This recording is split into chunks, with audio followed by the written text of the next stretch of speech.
Ba-da-dum, boom, boom, boom, boom. Da-da-do-do-do-do.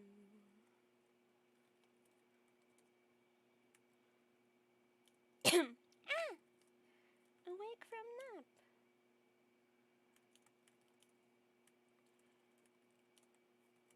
We read letter. we continue. Hello, Javen. Hi, 13. Oh my gosh, you beat 13. Okay.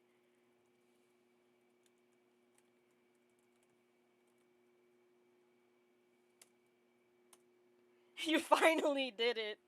After all of these years. I won. How are y'all? So yeah, Jabin, I think you knew that, I think you know this, but you didn't miss a letter stream, so you didn't miss anything. Ooh, 13, I'm glad to hear that you're good. Yes, yes, yes. I was bewildered at immediately being flashed in the face with a bright purple ad. Was it a Twitch ad? Question mark? What are they advertising that's purple right now? No? What's purple? Huh.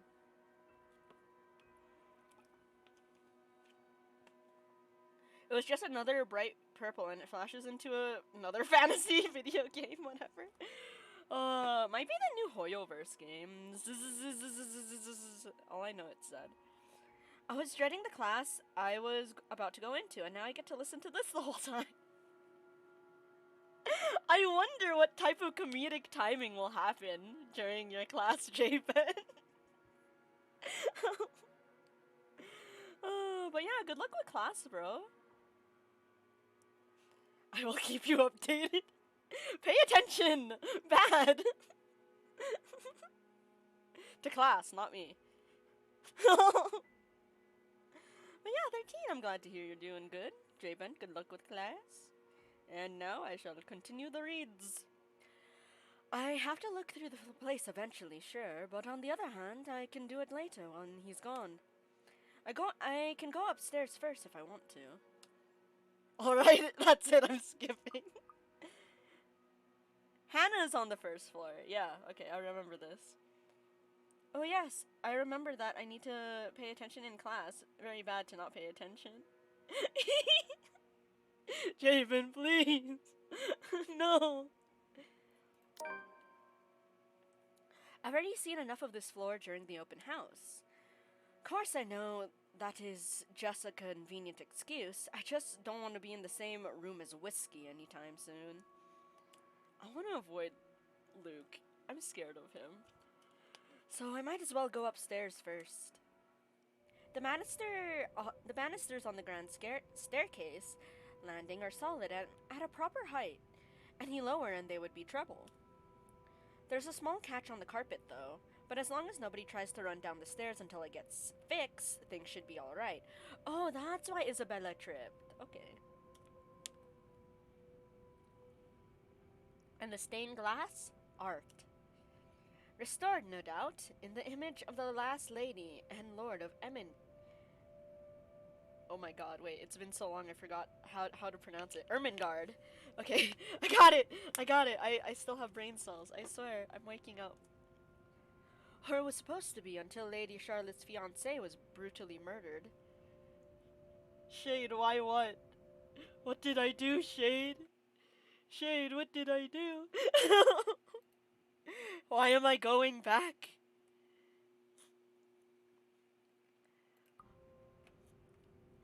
Why was Lady Charlotte's fiancé murdered? Shade, why? Why? By a witch of all things, from what I've read. You'd think the historians of this place will be a lot more skirmishing, filtering out stuff like that. Never. What? Oh. Same, Shade, that's a mood. Yeah, sup? How's it going, Shade?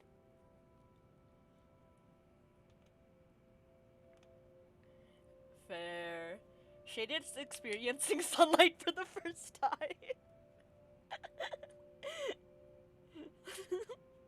Mood. I'm amazed they bothered with it instead of replacing it with some generic cookie cutter design. This entire place alone would have cost roughly 500, even £1,000,000. Lady Charlotte Emigrad and her beloved. I always call people they, or human, or their name. I'm doing okay. I was gonna move some boxes, but people are in the way, so I'll do it when they're done. Assert dominance. Hold the box and just stare at them. Stare at them until they move. Don't say a word. Oh, noted, Shade. Okay. Looking at the mosaic, it's not too far a stretch of the imagination to believe that the depicted images could be Mr. and Mrs. Wright. It can be as easily assumed as such if one doesn't know the history of the mansion. I'm gonna sneeze. Ah! Really, a place like this should be protected by the government? Really, a place like this should be protected by the government as a landmark. But what can I do about it?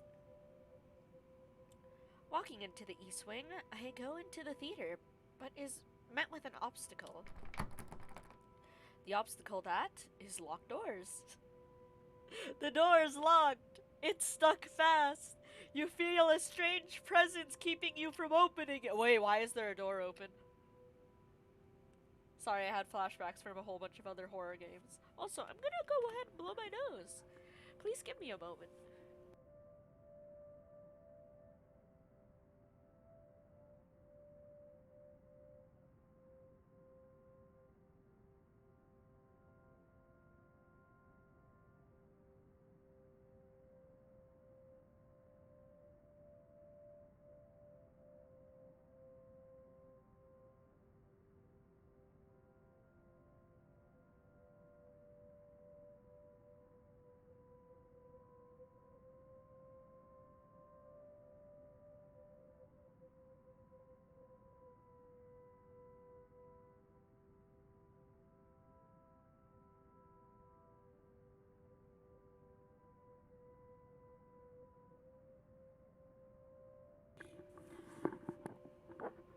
I was looking at playthroughs of Don't Scream. Going to be honest, I think my game is actually slightly better, at least in theory. Oh? Javen, those are big words, bro. Those are big words. The obstacle that is locked doors. 2 doors. 2, and both of them are locked. I'd be frustrated, would be, if I hadn't already snuck off while the Wrights were having their little business meeting with Miss Cooper before to take a peek. With what Mr. Wright wanted, we'd have to install a powerful projector, the type they use in cinemas, and a projection stream. Yo, Shade, what? Why you joining the stupid club? What's happening?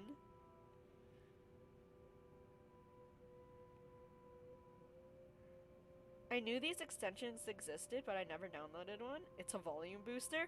Oh! Wait, there are volume booster extensions on Twitch? I didn't know that. Bro, I'm stupider than you, dang! Oh, on Chrome, okay. What Mr. Wright wanted, we'd have to install a powerful projector, the type they use in cinemas, and a projection screen. Wait, wouldn't that also increase everyone else's volume on Twitch, though? How does this extension work? I am curious now. The seats would have to be reupholstered if they're to be any comfortable, and the walls will have to be covered in dark material, paint, wallpaper, or install wall-to-wall carpeting. Ooh, wall carpeting. That sounds like a pain to maintain. I have arrived at my class and no one is here. Spooky. Plot twist, you're not supposed to be there. Yeah, are you in the right class? Really, of all the rooms I could be jealous of, it's this one. I could just picture myself in there, watching old kung fu flicks on a weekend-long marathon. Yeah, is the teacher at least there? You're right. Yeah, I knew it. I'm still quiet. Ha ha ha ha. I will blend into the background and live up to my name. Makes me wonder what kind of movies Mr. Wright would like. Oh, Miss Wright would like. Rom-coms, perhaps? Her husband, on the other hand, I'd rather not think about it. In the middle of my notation and planning, I didn't even realize that I'm not alone, until I'm caught standing in front of a locked door like a fool. Wait, I'm not alone? Oh!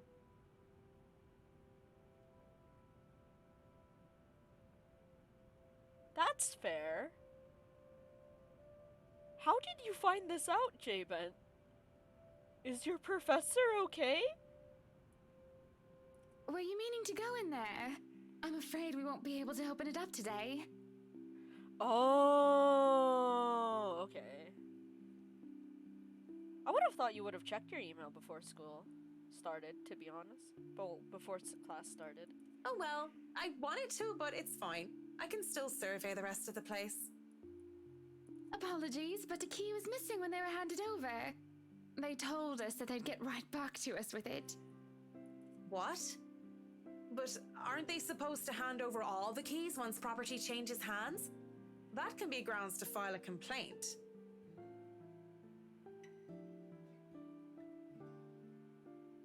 Yeah, but you can still check your email at work, can't you? They were already kind enough to let us move in so early. There's no need to raise a fuss about it. Aw, Hannah. Worst comes to worst, we can call for a locksmith. Ah, okay, that's fair, Java. The air is heavy and somber when she grows quiet and glances out the window. Out towards the vast expanse that surrounded what would be their house. Their home. Then she looks back at me with a sigh and a bitter smile.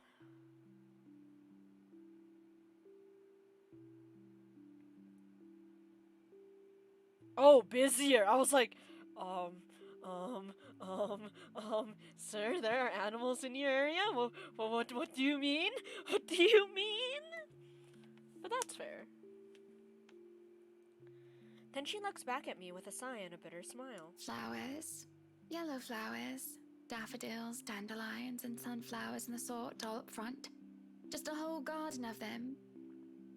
Does Mr. Wright like yellow flowers?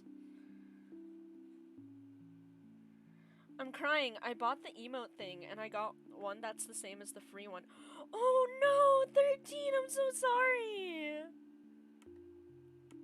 Wait, can I refund you?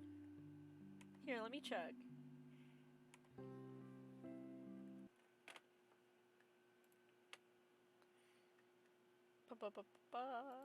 Activity feed, manage requests. No, it won't let me. That's so sad. Have them all! Thank you, J-Vent. What a Chad move. I suppose that makes up for it.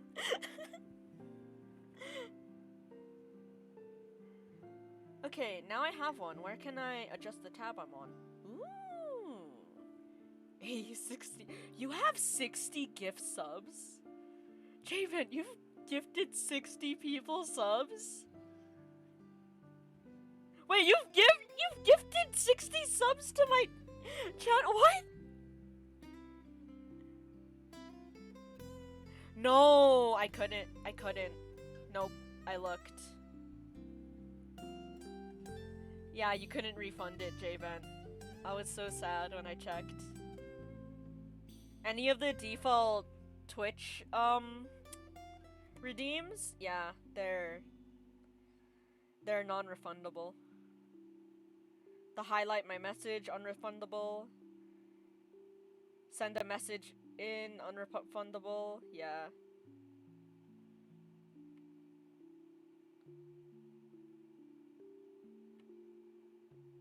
How much is it to pick an emote, unlock sub emote? Oh, it's only 320. Okay, that's not that bad. It doesn't! It doesn't go into the redeem queue at all. They'll make the house look lovely, won't they?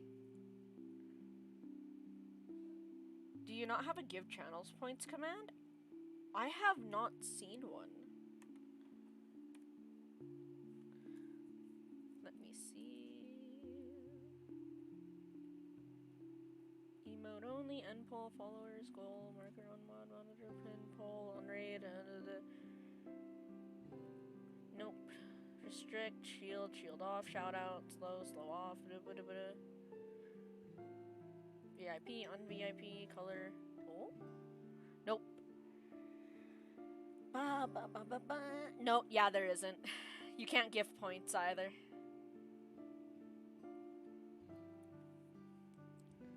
Of course. A garden is a wonderful addition to any home. As I say this, her eyes roam over me, scrutinizing and thoughtful. That's quite a bit. 13? True, agreed. I have to hold back the shiver that threatens to run down my spine at being inspected so closely. Yes, it must be nice. Shade, you can name so many of my farm animals if you wanted to. Wait, do I even still have that as a redeem? No, I don't. Oops.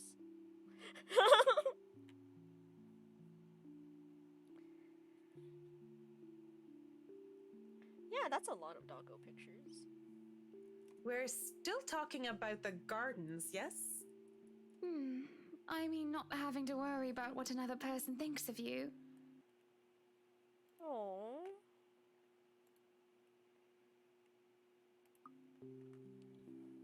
What do you mean by that? She lifts her hand and points to her wedding ring before it falls listlessly to her side. Sometimes I wonder what would have happened if I didn't marry Luke. You'd be happier. I mean, you wouldn't be having twins. I don't know, is she happy with Luke? There'll be no fights about walk-in closets or silly helipads. I could do with this place as my heart desires until there's nothing but content. No, Marianne is still hung up on someone in Ireland. Then again, I wouldn't have bought this place if it wasn't a gift for him. I probably wouldn't even be in Luxborn if it wasn't for him. And she almost slept with Luke. So... Maybe I would have moved to London, Manchester, or Birmingham. I might have even left the country altogether. France, Germany, Spain, Canada, Sweden, even America. The possibilities would have been endless. Canada. Yes. Yes, Hannah, move to Canada. Leave Luke behind and go to Canada. I don't know what to say to that. What is there to say? I'm sorry, I must sound so petty and ungrateful. Canada mention! Hey! I get so excited when Canada's mentioned. I do love him. So very much, even if he can be a bit difficult at times. Is Canada the best country? No, it's expensive, bro. I'd say move... Statistically, I'd say move somewhere... Move to one of the Nordic countries. One of the Scandinavian countries. Hannah doesn't like cats, 13.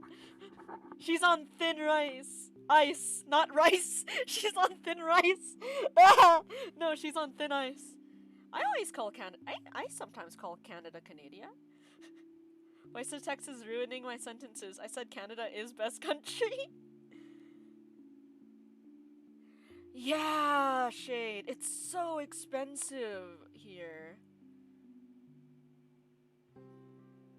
Oh no, not at all. I'm just confused why you're telling me this, of all people. Fingers crossed, Shade. Especially since that I heard that the housing the housing and renting prices in Canada are just getting higher, and oh god, that's the last thing I need. Just a whim, I think. Just flights of fancy, that's all. Yeah. It's ridiculous. Yeah. Don't you ever think about one decision you've made in your life and wonder how much would change if you chose to do things differently? I forget which Scandinavian country it is, but I think it's Norway. They have so many vacant houses that they're literally giving them to the homeless for free. But to help with their homeless population. But the problem is the homeless don't want to stay in those homes because there's something mentally wrong with them. So they need psychological help, not just a home.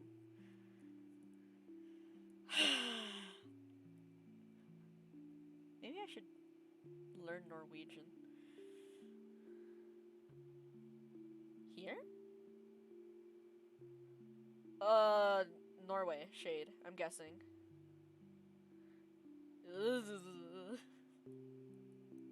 I try not to dwell on the past, ma'am.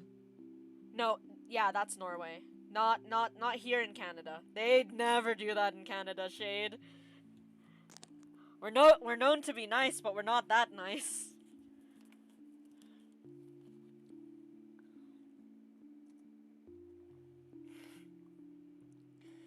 The keyword is try, of course. Thinking of the past brings up too many ghosts. Yeah. Memories of her.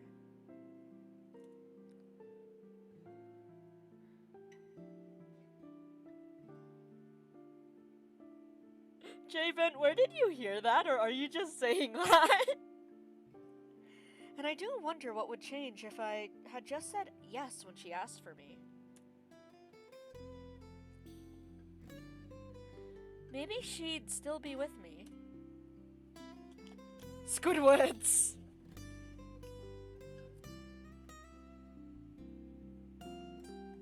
Can I break them and Luke up? Source, trust me, bro.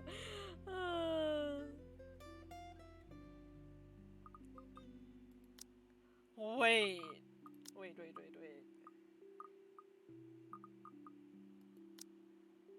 I don't know if that's possible though, 13. Also, there's gonna be a lot of legal things that are gonna be very troubling, and it's gonna be all over the news and media, and it can ruin both their images and ruin their life forever.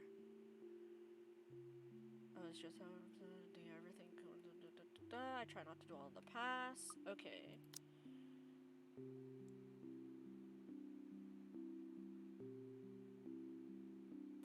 Javen, I'm proud of you. I'm proud of you, Javen. Why don't you decide on your own?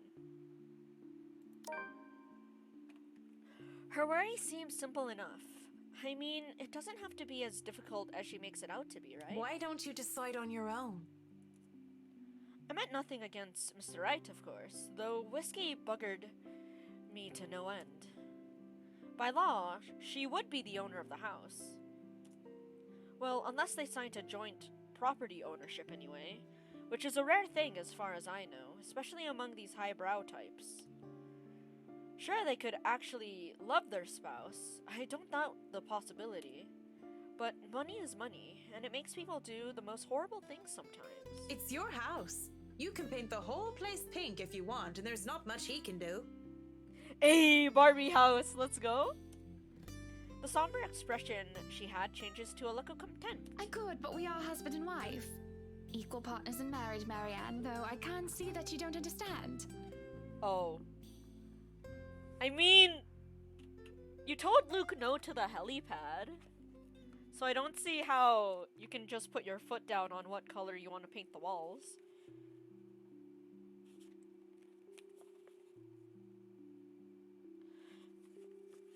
Is this 2? Okay. Maybe it's the thought Oops, I dropped it. Maybe it's the thought I couldn't fall in love either. I'm perfectly content just like this. But I don't want to give up what I'm feeling. That's a quote from Bloom Into You. Out of context quotes, let's go. 13, you should have some water as well.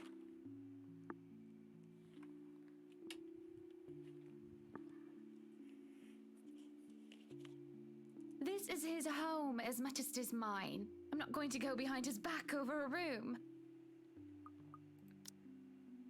Oh! Hannah didn't like that answer.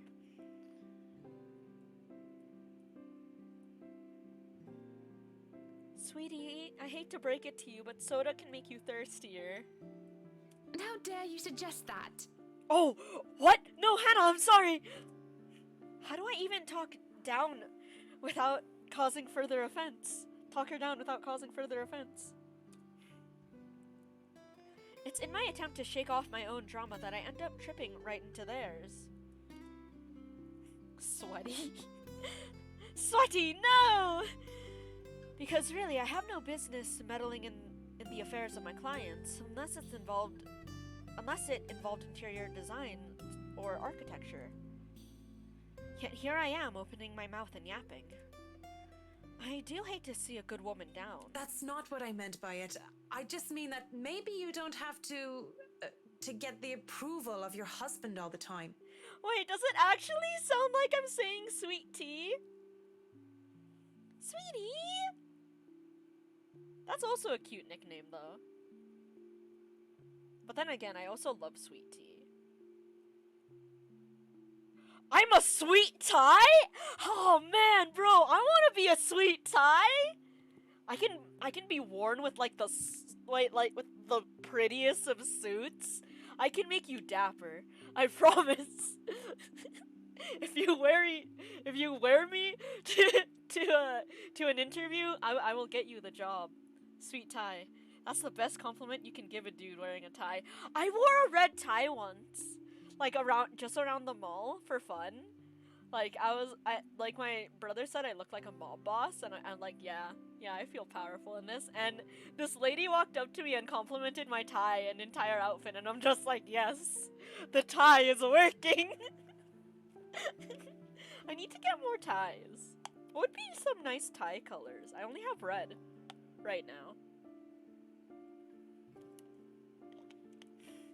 I'm gonna have to design an outfit for Mob Boss Fern, though. Since that I might make a Fern-based, I might make a design off Nightshade. Shade, what are you gauding about? A brown gold stripy square tie. I just have a plain red one. What do you mean you fear me in a tie? This Fern has my autumn outfit has a bow tie. Does that scare you, Javen? Does the bow tie scare you? Wait, here.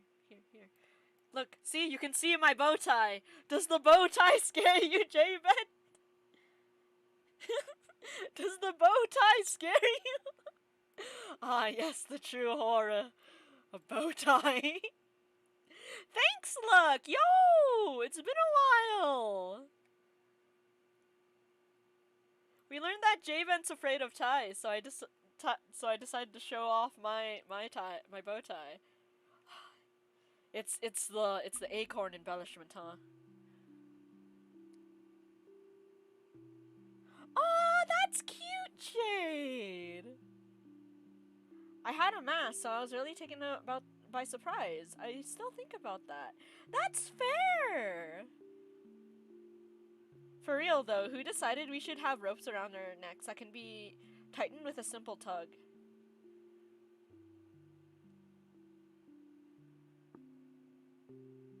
You can also loosen them pretty easily though. But yeah, look, it's 100% chill.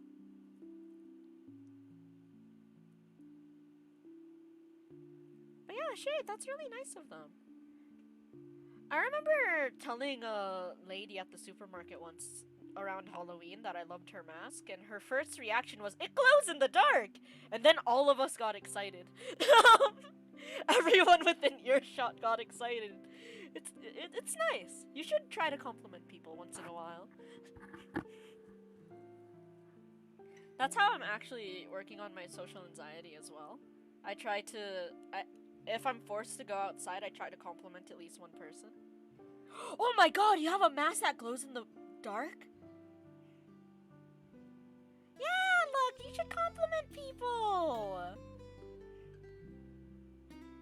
Compliment you, Javen? You're great at chess, and I'm still scared that you're just gonna absolutely wreck me when teaching me.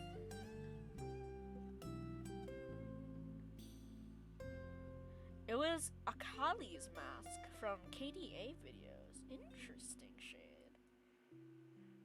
Or, well, okay, fine. I know nothing about married life, Mrs. Wright. You're right about that. But I still think you're allowed your indulgences every now and then.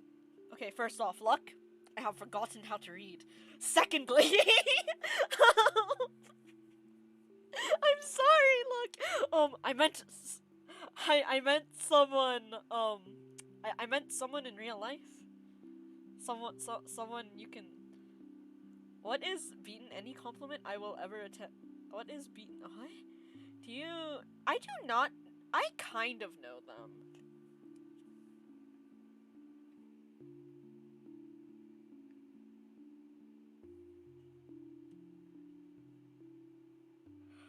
J-Ben, no, J-Ben, just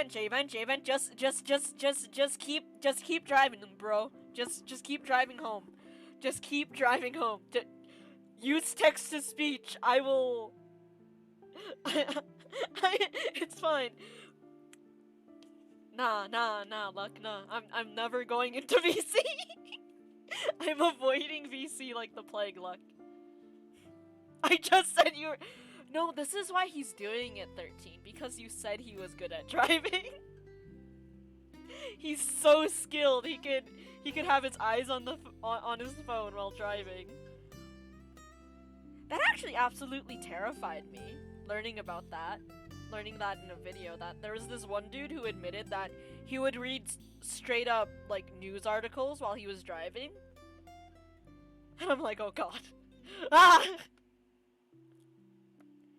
Look, it would be very easy to trick me into a VC. You could say if Pip was barking and you wanted me to hear it, and I'd be like, bro, I'm calling you right now.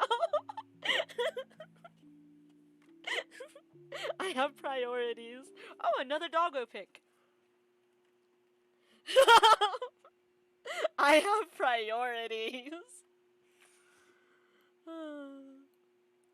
There we go.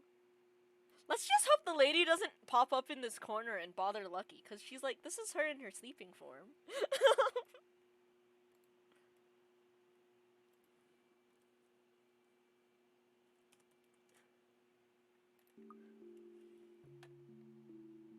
Yeah, she is, baby. Why is my brake light on? One sec. Oh my god. Of course, my form of indulgence meant buying old Slate 78 RPM country records. Records I don't even dare use with my gramophone. For her, it could be very well buying entire houses. What would be my guilty pleasure? Wait, that's what they're talking about, right? Oh, indulgences. Plushies. Oh, Jabin, do you have to go to the DMV and check out your car? Since your brake light won't turn off? That's just my take on it. A perfect relationship is as rare as hen's teeth. You got what you got. Yeah, that's really important, J-Band. I hope the brake is still working. I mean, you're doing well enough without my advice. Sure, look it. That looks to placate her somewhat.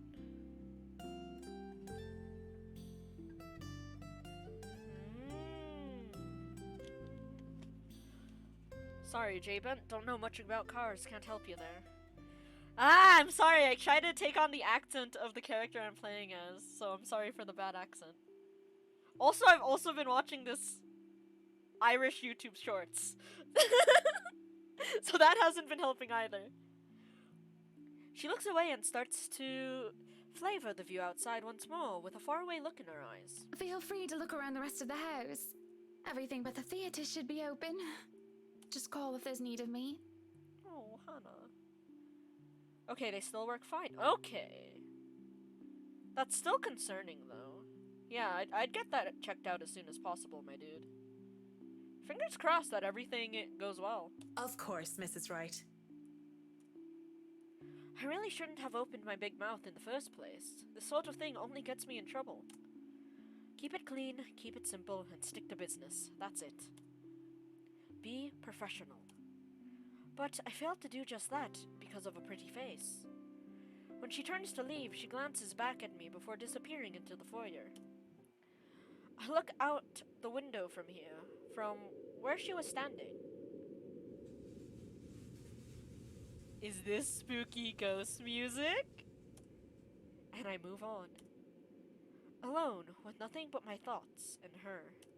Finally, some peace and quiet. Thought the old biddy would never leave. Just that. Oh, God. Jabin, I'm so sorry to hear that. Oh, no, this is just, Marianne's demon's shade. Don't worry. She's just hearing her ex-girlfriend? Question mark? I don't know what's the relationship they had. It's utter madness, this hearing things. I reckon it's the stress, though I don't know what exactly I'm stressed about. Ah, that's good to hear, J-Vent. If meeting Miss Wright has really thrown me for a loop, I'd be worried. If I'm developing some sort of psychosis or disorder, well, I'd call a doctor. But hopefully it isn't that. Not right here, and not right now. I mean, it couldn't just be that personal talking cricket. The conscience, so to speak. And I'm only noticing it now, though if it isn't very helpful. Pushing the dilemma of voices out of in my head aside, I go back to work. But I can barely make it a few steps before everything tilts and shifts. I don't really stumble, but it feels like I'm being thrown off my feet, and the rest of the world just follows. Though my feet stay firmly on the ground, and if I stay mostly upright, I feel like I've been heaved and put off into balance. I have to close my eyes in hopes of willing the sudden sense of vertigo away, but when I open them... Oh, the entire mansion changed this time! Fancy! Oh, another doggo. Shade, are you gonna keep redeeming doggo pictures until, like, you can no longer see the game?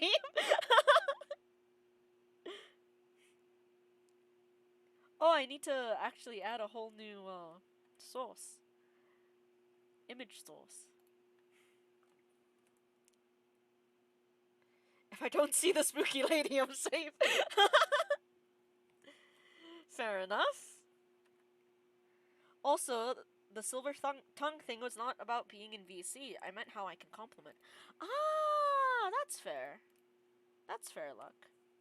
I've noticed that you are quite good with words. Luck, if I'm talking with an accent, please tell me. Here, wait, Shade, I'll throw in one of my favorite doggo pics. Where is it? Here, this one.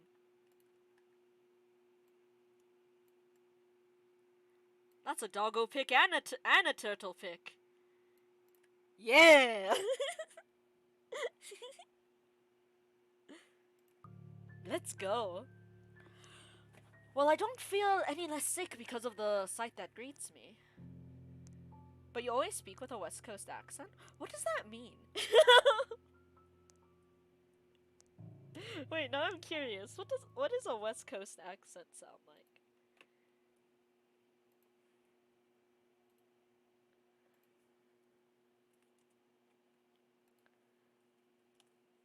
West Coast accent.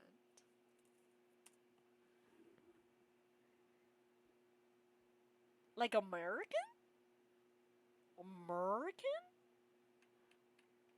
Confused Canadian living in the middle noises. Blood dripped from the walls and the ceiling, pooling downwards and seeping into the curtains and the carpet. Yeah! Okay, yeah, I do. Okay, I do sound like a Central Canadian. Okay. I am a Central Canadian. I had an existential crisis for a second there, Luck. I don't live on the East. How do I sound like an East Coaster? What?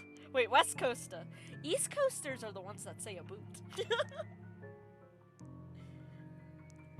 A wave of nausea, stronger than the last, hits me along with the overpowering stench of blood and gore.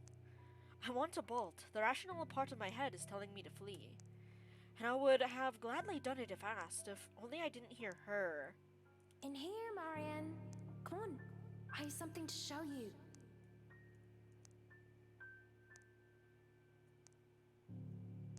Button it. I don't know, actually. I don't know what my accent is, but my mom always looks at me when she realizes I do not speak Pennsylvania Dutch. Huh, interesting. I could have ignored it, would have ignored it, if I only heard it in my head. But I swear that this time, it's coming from one of the rooms. If we get the choice of whether or not we're gonna look this up, Marianne, we are not going into that room. Much further into the study. And I feel compelled to pay attention. I just can't turn around and leave. Not when it's her. I don't even think as I follow the sound of her voice. Ah, fair enough, look.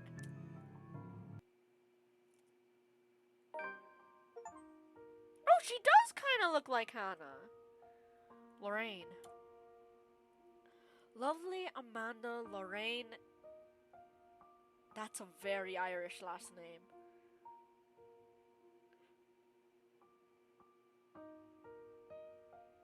Lashner Fionn. That's not how you pronounce it. I know. Irish is like French in the sense you do not say all the syllables. How do you say this? La Saoirse? Is that La Saoirse?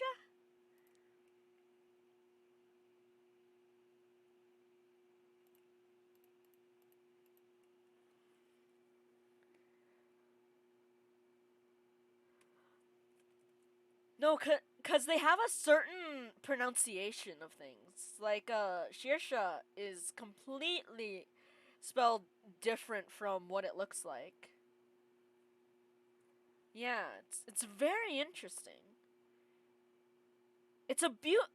Irish is a beautiful language, and so is Gaelic, but I completely understand why it's a dying language. La Serpiona. Wait. Lasher Fiona. Translate from Scots Gaelic. Oh, even Google Translate doesn't want to say it! No, 13, you're not right. It doesn't want to say it. It doesn't want to say it. Yeah, it is, look. But you can learn it now, but people don't want to learn it, which is sad.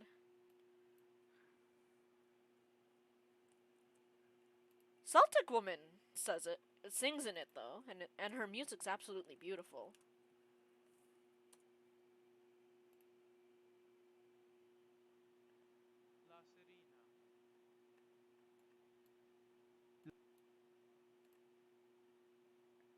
Gaelic. La Serena. La La Serena. La Sferina? La Serena.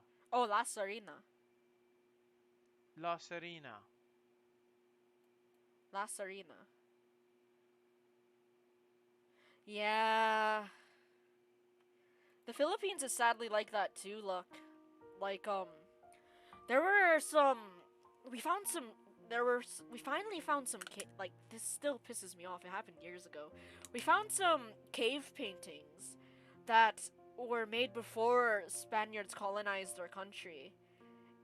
And then because of how much they destroyed our culture, stupid kids decided to spray paint all over it and we couldn't save it. And we ended up losing such a big part of our history, like, just like that. Just because of ignorance. Yeah! It was so sad. Like, the Spaniards messed it up, messed up the Philippines so bad. Tagalog is such a broken language. Like, there are words that are straight up Spanish, like basura, the otro, like there are also words that are interchangeable. Also, America as well. When America bought us, that didn't help us any. That didn't do us any favors either. I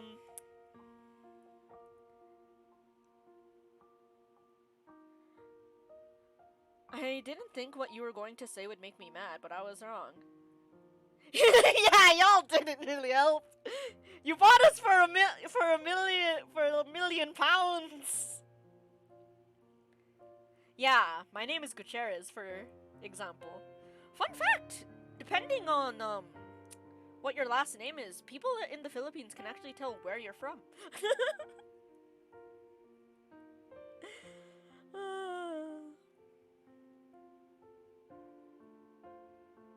No, you bought Spain. You bought the Philippines from Spain. Ain't my fault, little bro, America. Yeah, you bought the Philippines from Spain. For like a million euros or pounds. I know it's for a really cheap price. Well, for the time. And now our second language is English. Hey, you bought the country, not people! Okay, you low-key did buy the people, but still. Damn, apparently the Spanish-American War lied to me. That might have been part of it. My grandma or grandpa, I forget who, their last name before they got married meant shrieking ghosts in German. There were people in it, so... Great, wait, I completely forgot. I went on a tangent about the Philippines because of dying languages and stuff, and we're trying to learn how to say this woman's last name. It might have been. La Serena. Frying pan, no!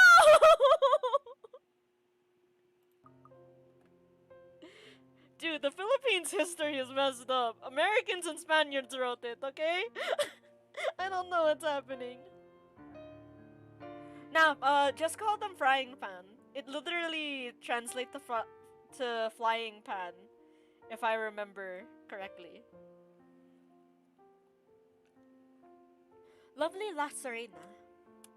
She was my friend, and the one I had at St. Samathans.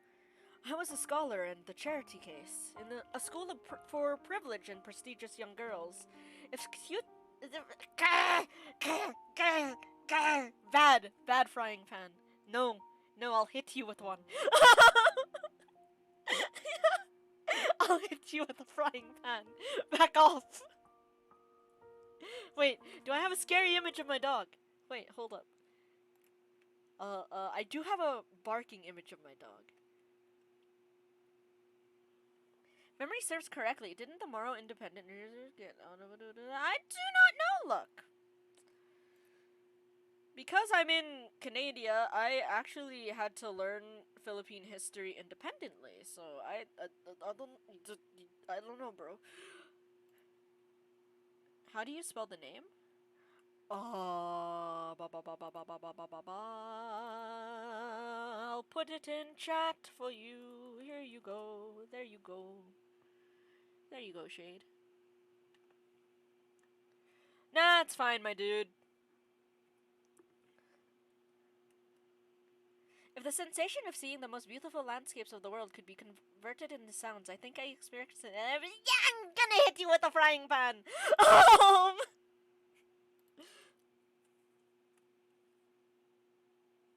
Oh, really? Good news from the Philippines? That's new. Bruh, good news in Philippines. I've never heard those words together. Enlighten me, please. Wait, does she look upsetty in this pic? She does look upsetty. Her fur makes her look upsetty. Grr. This is for you, Frying Pan. This is me. Look at the anger. Look at the anger. Grr. Grr. Angry Papa. I'll keep this. I'll keep this. No, I get a good few things, as in, oh, okay. That's fair luck. Does Frying Pan only say pickup lines? They're true, but like, no, Frying Pan does not always just say pickup lines. I think they just like hearing me flustered. It looks like the Megamind meme. Did you just call my dog Megamind? I mean, the best news I got from him recently is he got a girlfriend. Saj, I had 10 more lines. I was a scholar, the charity case in a school for privileged and prestigious young girls. They all looked down at me if they cared to look at me or acknowledge my presence at all. Megamind is cute, personality-wise. All except her. Like, when people started, like, started crowding around him, and he panicked and went, "Oh, stay back from me, heathens!" Wait, yo. La Serena. Wait, Luck. Wait, no, not Luck. Yo, Shade, how did we get 2 different videos on the same word? Do they pronounce it the same? Right? Right, Javen? La Serena. La Serena. Okay, they say it the same way. But yeah, thank you, Shade.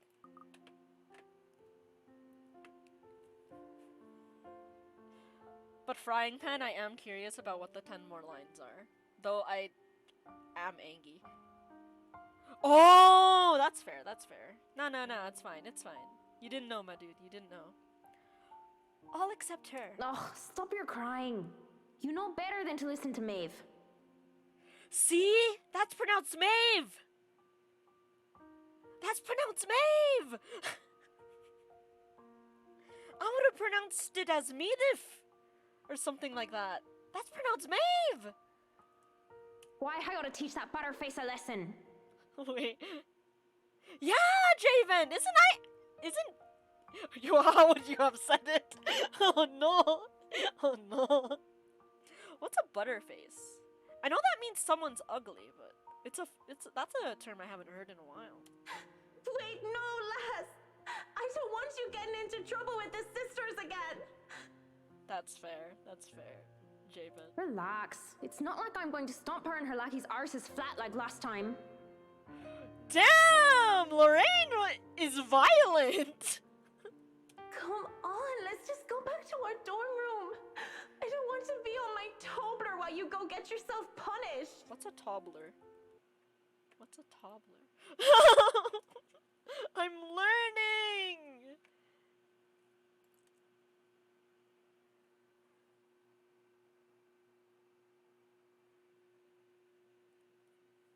I'm learning. Topographic name for someone who lived near a ravine or gorge. That does not sound right.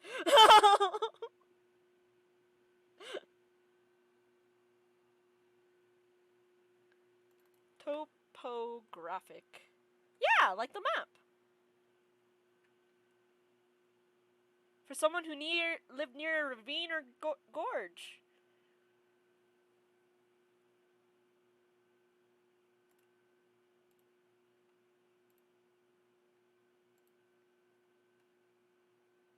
Huh. Okay. Interesting. You'll be fine. Gip's there with you. Who's Gip? Lorraine was there when I needed her through my highs and lows.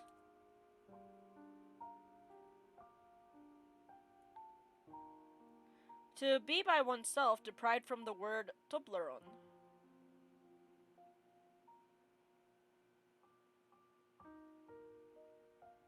Wait, where did you get that definition, 13?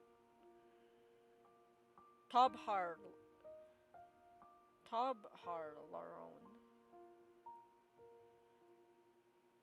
I don't trust Urban Dictionary. My apologies. Having her as a friend made being in a strange school away from my father all the more tolerable.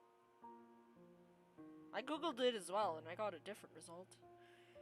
She saw this poor helpless girl who was kept down and shunned by everyone else, and being the kind soul that she was, she rescued me. So brave, so beautiful. She was something else. I'll eat all the chocolates stashed away in your closet if you go. Oh my god, that's so cute! That is so cute! I can get more. Just don't go complaining to me if you get a tummy ache because of that. Oh my god! Yeah, frying pan?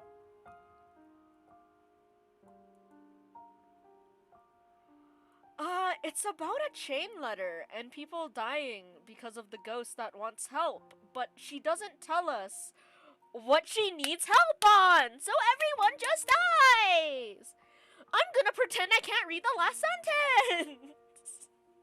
Ah! Well, you don't want to get detention on a weekend, do you? Marianne is so cute! It's a Friday. We can go to town and have some karaoke. And we can have a go at druids and demons again. Let's go!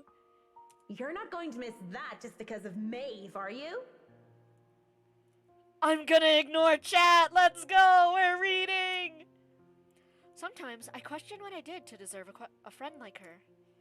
In the darkest corners of my mind, where treacherous thoughts lurked, I thought that she only felt sorry for me. Yo, Javen, you're only posting little arrows. I am happily. I will be forced to spend money. No, Javen, no. I hate how they look happy when you said that. Maybe she's just being a good Samaritan, offering a helping hand. And perhaps I had been too selfish to return the favor. You have a point. I'll just kick her arse on Monday then. Nice. That's not what I mean. It's 100% what she meant. I know what you mean, Em. Wait, where are you going? You just told me you wouldn't cause trouble. I used to have the hairstyle Marianne had. Actually. Young Marianne had. And now I have, like, Lorraine's hairstyle. Because bangs are a pain to upkeep. I still have something to do. Don't worry, it's not like I'm going to burn down her dorm room or something criminal like that. I'm just going to talk to her. With your fist? Maybe I'll make it so that her room smells like a dog's air biscuit. That'll make it an excellent weekend. What's a dog's air biscuit? Is that a dog fart? How does Lorraine have access to dog farts? What does this mean? What does that mean? I'll see you in a bit, Marianne. Lots of tumblers. Wait, so it's a it's a positive saying? So yeah, 13, it can't be your definition either. Come outside, I just want to talk, Lorraine. I'd be scared. Because when she told me that she loved me, I couldn't admit that I felt the same way. Ah, she was in denial, okay. Not to her, and not even to myself. It was wrong. I was taught that way. Husband and wife, one man and woman. Unclean, impure. I prayed for her and I, for our sins and for salvation. I wanted to apologize for disregarding her feelings so callously. It must have been like a slap in the face for her. With the way Ireland is, I am not surprised she thought that way. But life had gotten in the way. Exams, which were trivial in hindsight now, took top priority. I had to keep my grades up to keep my scholarship for my father. I told myself I would apologize to her when those were over, but I needed to focus first and not let anything distract me. If I'm not mistaken, it's only just a few years ago Ireland actually legalized gay marriage.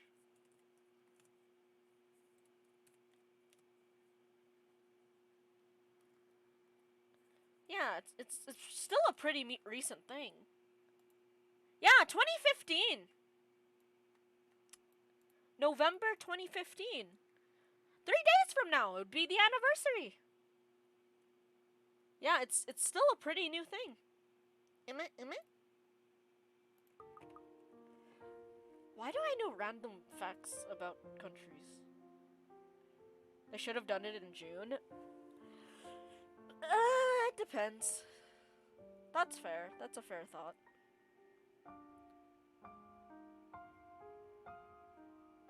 I told myself I would apologize to her when those were over, that I needed to focus first and not let anything distract me. Oh, November 16th is your birthday? Let's go.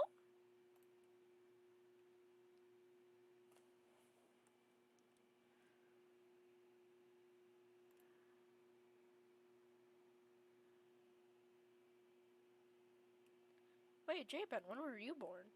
15th! Huh. Interesting. It had been easy when she avoided me like the plague. She was upset, I get that.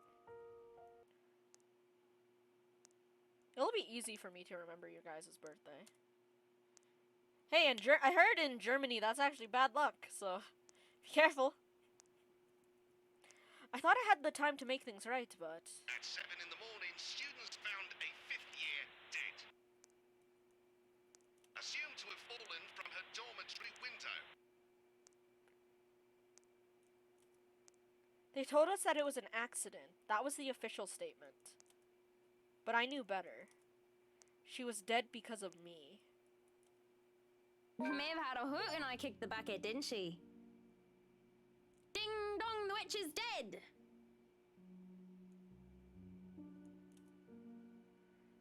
She had, though. She didn't say which, Lorraine. But at least Maeve had the courage to admit how she felt about me.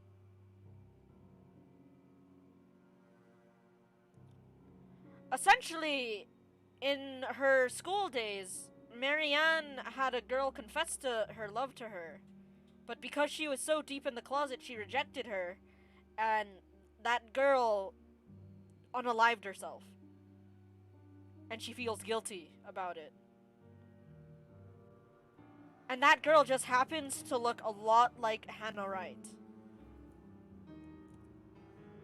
I don't even know how long I've been stuck here in a trance. In the mirror, Lorraine smiles at me. She's as beautiful as I remember her. But then... I feel bile rise up in my throat as her clean image warps into how she looked like when they found her dead, lying on the cold, hard ground.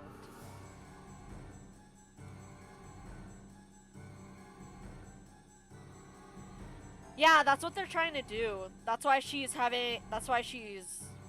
Marianne is trying so hard to keep her distance from Hannah, because it reminds her too much of Lorraine. God Saint Demifia. Great wonder worker in every affliction of mind and body, help me. I'm seeing things, hearing things. Am I going completely insane? Looking everywhere but her, I hope and pray that it's enough to will whatever this is will go away. But it doesn't even immediately register in my head that I can just leave. You, on the other hand, can't even look me in the eye. If it was really the girl, she wouldn't want anything bad to happen to Marianne. No, there could be resentment. You never know. Since that she did say that they didn't exactly leave on the best of terms. This isn't real. You're not... You're dead! I'm dead. Because of you. And you won't even look at me. Or she could be angry because she loved her. Look at me. But then again, I don't know what love is. I just made myself very sad. My breathing quickens, and I can feel my heart being torn apart by her words. I'm so sorry, Lorraine. Look at me. I'd rather not when you're in that state, personally. Can you turn back and maybe I'll think about it. I can't take it because she's right. It was my fault. The least I can do is look at what I've done. Lorraine, broken and bleeding, looks at me with such hate-filled eyes. An unnatural smile stretches across her face, and I can only see malice in it. Whoa! Okay, I was not expecting that. Then she lunges as the mirror ripples around her form, the glass parting like the water's surface for her. She grips my shoulders, and I feel her nails dig deep, even sharp through the fabric of my clothes. There you are. We can fix her. Agreed. We can fix her. Erin, sup? How's it going? Long time no see. Oh shit, wait! I was drinking water! I was drinking water! Wait! I was drinking water! No!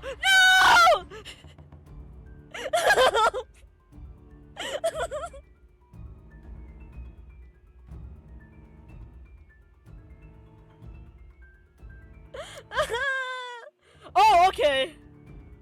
Okay. No more water bottle. Let's go! You love me. I'm sorry. I was just trying to drink water. And we lived happily ever after. Oh, I just wanted water. Apologies spilled through my lips as tears clouded my vision. But I won't give in to this madness. With every bit of strength I have left, I struggle to get away from her. Fear grips and threatens to choke me. I endure, I escape. And without turning back, I stumble back out. In my panic, I don't even dare to look where I'm going. With one hand on the walls to steady me, I just hobble as fast as I can away from the study. I couldn't even use my dominant hand the first time she came at me. I was using my left hand. My right hand was holding a bottle cap. Why did you think the bottle cap was more important? I could have made it first try.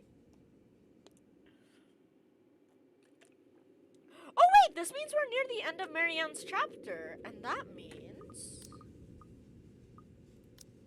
next will be Rebecca.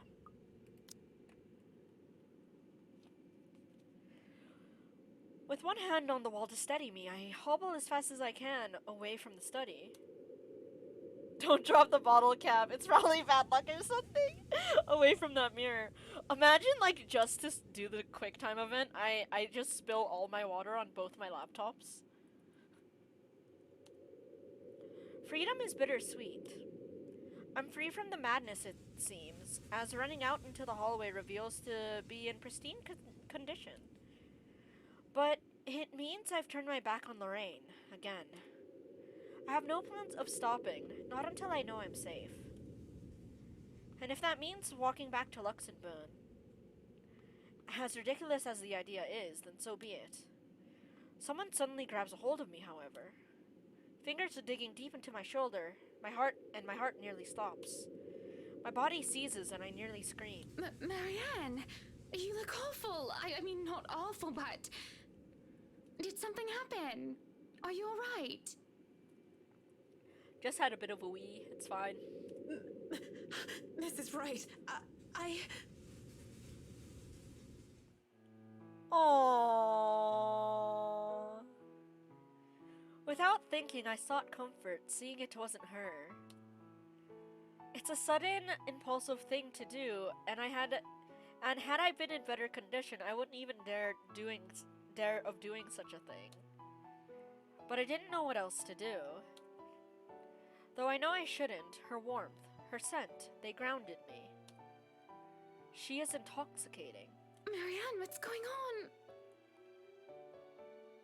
Probably. I wouldn't be surprised if that's Hannah's like first genuine hug. Oh, you're shaking like a leaf. Oh, I like her motherly instincts, but I still don't like the fact that she doesn't like cats. Tremors run through my body as soon as my mind realizes I am no longer in danger. I wanted to cry, scream about what I've seen, but like a scared child, I couldn't control myself. Oh, Hannah has gotten physical attention. 13. Just unwanted attention. From a certain,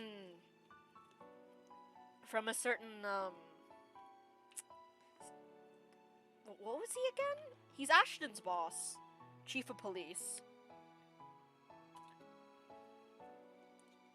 And a whole bunch of other people. She's mentioned it before. My mind couldn't reconcile with what I've seen. I should just write it off as a figment of my imagination, yet I can still feel her nails cutting into my skin. Are you sick? Should I call for a doctor? Oh, I just want snuggle. Can we have a cuddle puddle?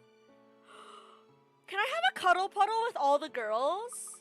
Like Hannah, Marianne, Isabella, Rebecca. I almost said Ashton. Ashton's sprite looked like an e-girl to me for a split second. Can I just have a cuddle puddle with them? I feel like they all need hugs.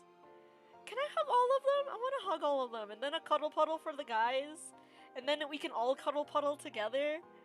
Are cuddle puddles still a thing? Are they? I want cuddle puddles to still be a thing. I miss cuddle puddles. More like miss, am I right? Aaron, I'm sorry, Mrs. Wright. I've had one. I've had one in high school. But that's because people... I literally gave things that are called Fran hugs.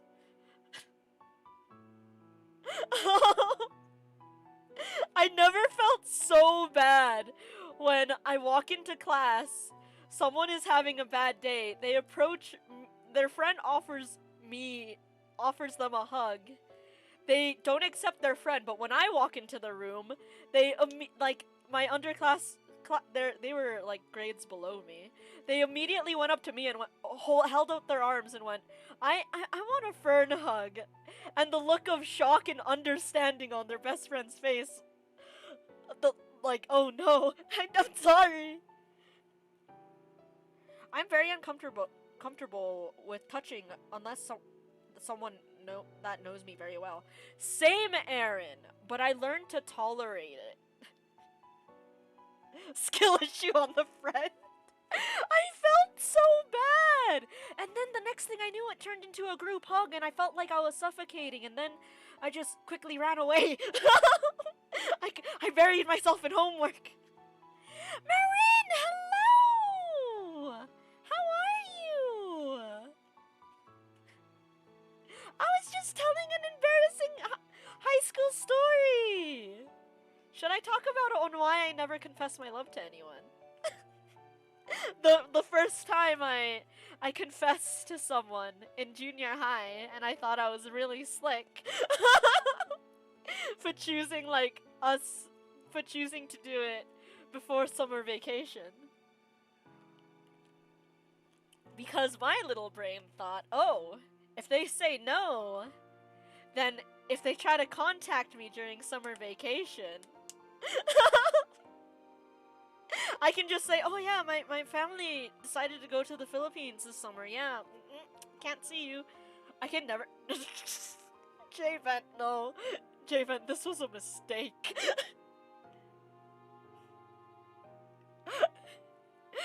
This was a mistake, J-Vent.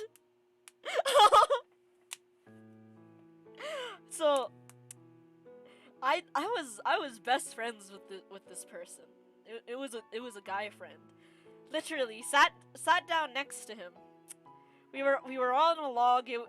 We were out in nature. It was beautiful. The sun was shining. There was hardly anyone around. And I just straight up said it. I said I love you. And then they said they thought it was a joke and said I love me too. And then I panicked and ran to one of my friends. I literally had a tsundere moment. I called them an idiot. Ran over to my other friend and went, "You're not the only one I love. I love my other friends too." And then this was in grade 9. So we ended up it was during like our grade 9 retreat, so everyone in the class was there, and they saw that I started hugging my friends, and then it ended up turning into a huge group hug because one of the popular kids saw me hugging my friend and just yelled group hug. I'm telling this, Mozzie, I'm telling the story of my of a failed confession right now. So yeah, everyone thought it was a group hug, and yeah, it turned into a huge group hug. It turned into a huge class group hug of like 20 plus people, with me in the middle, just trying not to have a mental breakdown because I was just rejected. And once the group hug was over, because I was known as the quiet kid, the teacher actually pulled me aside and went, "I'm proud of you. You made a great memory for everyone here." And I'm just like, that was not my intention, but I'm glad. Nah, Monty. It's the reason why I'm so comfortable with saying I love you to friends now. It's fine. It's fine. Marin, no, I'm so sorry that you tried confessing before summer vacation too. Oh, sweetie. Oh, sweetie. Okay, never mind. Good. It's a good thing you didn't ask them out. Let's go. That's a good ending for anyone but you. True.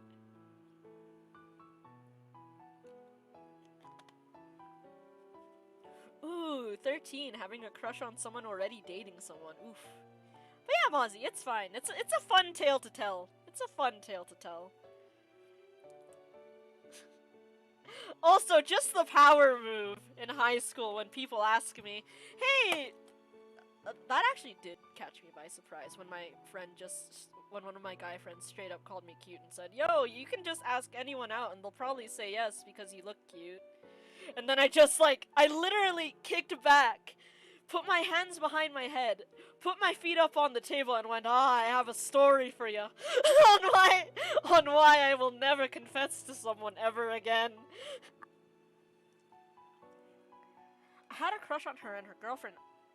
Then 13, I don't believe you had a crush on any of those people.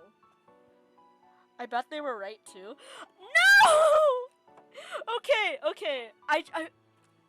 You saying that for some reason reminded me when I was voluntold to work at the canteen for a volleyball tournament, right?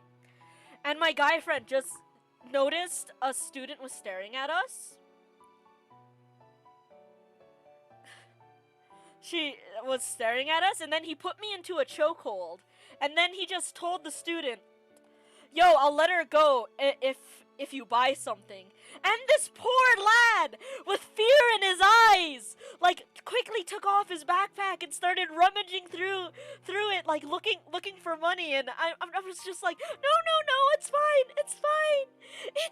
no, you don't have to buy anything, it's fine. And then my friend stepped in and saved me.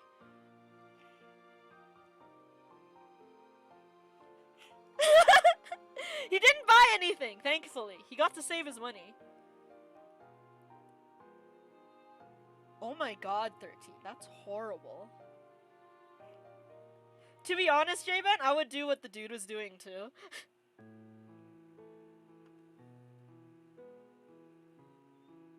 That is fair, Marin. That is 100% fair. Just feeling a little woozy and lightheaded is all. I did not know that Marianne's route would lead to us going down memory lane. Let's get you somewhere to sit down then. At least you're away from them now. That's the bright side. Come on, don't worry. I have you. Hannah is so sweet! A lie. But a whole lot less complicated than telling her I was attacked by a dead girl.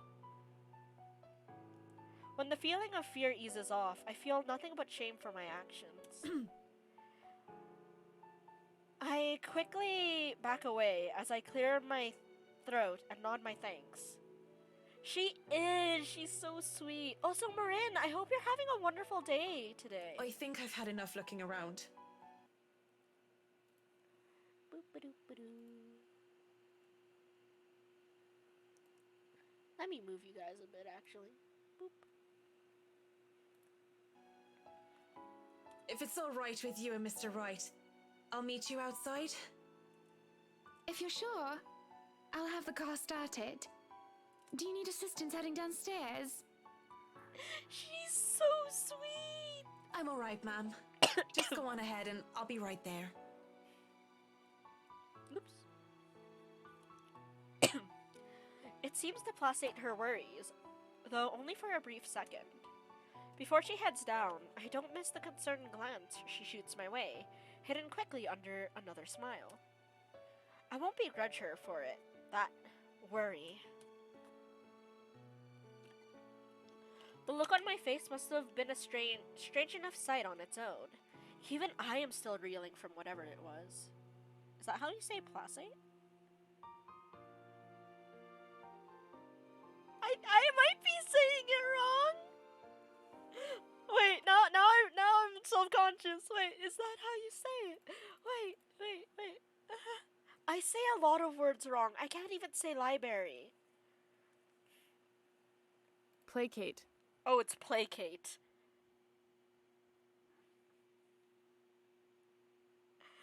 Oh, oops. Noted. It's placate. Okay. I'm sorry for mispronouncing it. Don't worry, 13. We both have been saying it wrong. The look on my face must have been strange enough sight on its own. Even I'm still reeling from whatever that was. Her voice still whispers in my ears. After all these years, she's still... Javen, I'm the one who has it recorded of me saying it multiple times.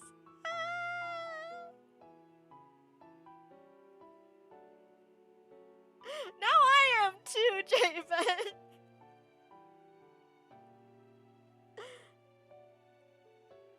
You're also loved. After all these years, she's still... No, Marianne. Shaking my head of thoughts, I drag in a breath, then follow shortly after Miss Wright. Whatever has happened in the past is long gone, only memories now. And those are things I can no longer bring back. It's already dark as we made our way out of the mansion. With no lights, we are only illuminated by the headlamps, the Wright's car, and the stars above us. Oh, that has to be the only great thing about this mansion. The fact that you're so far out into the countryside, the sky must be so clear. Fun fact, if the weather is nice enough where I live, you can actually see the northern lights. Why am I talking like this? But yeah, you can see Aurora Borealis where I am, which is quite interesting. But sadly, it's mostly cloudy, so there's that. But that's also why I love going on jogs late at night. The sight of them helps me compose myself much more than several minutes of being alone did. It's rare. It's rare, but it can happen. I've never seen them myself.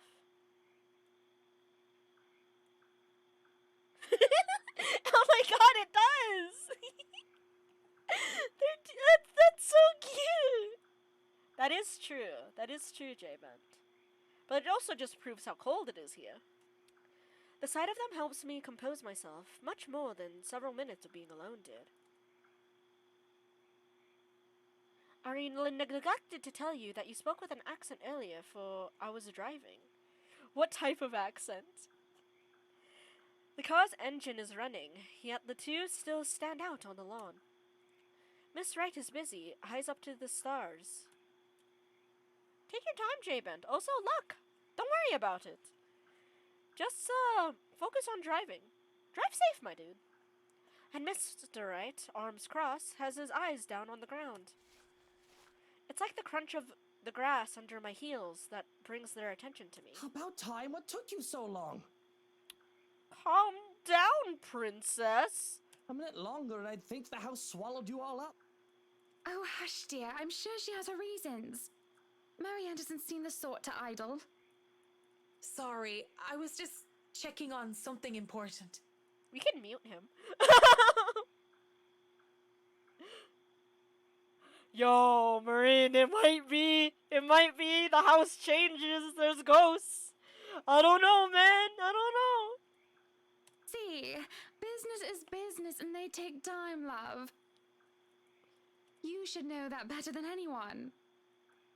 So, Marianne, what do you think? Are you the woman for the job?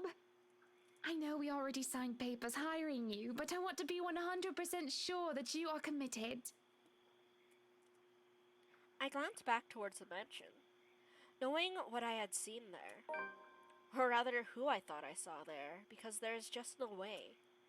Not to mention how I acted towards Miss Wright, for goodness sake. I should feel the slightest bit hesitant. I was lucky. I've seen enough films to know what happens when a promiscuous woman enters a haunted house.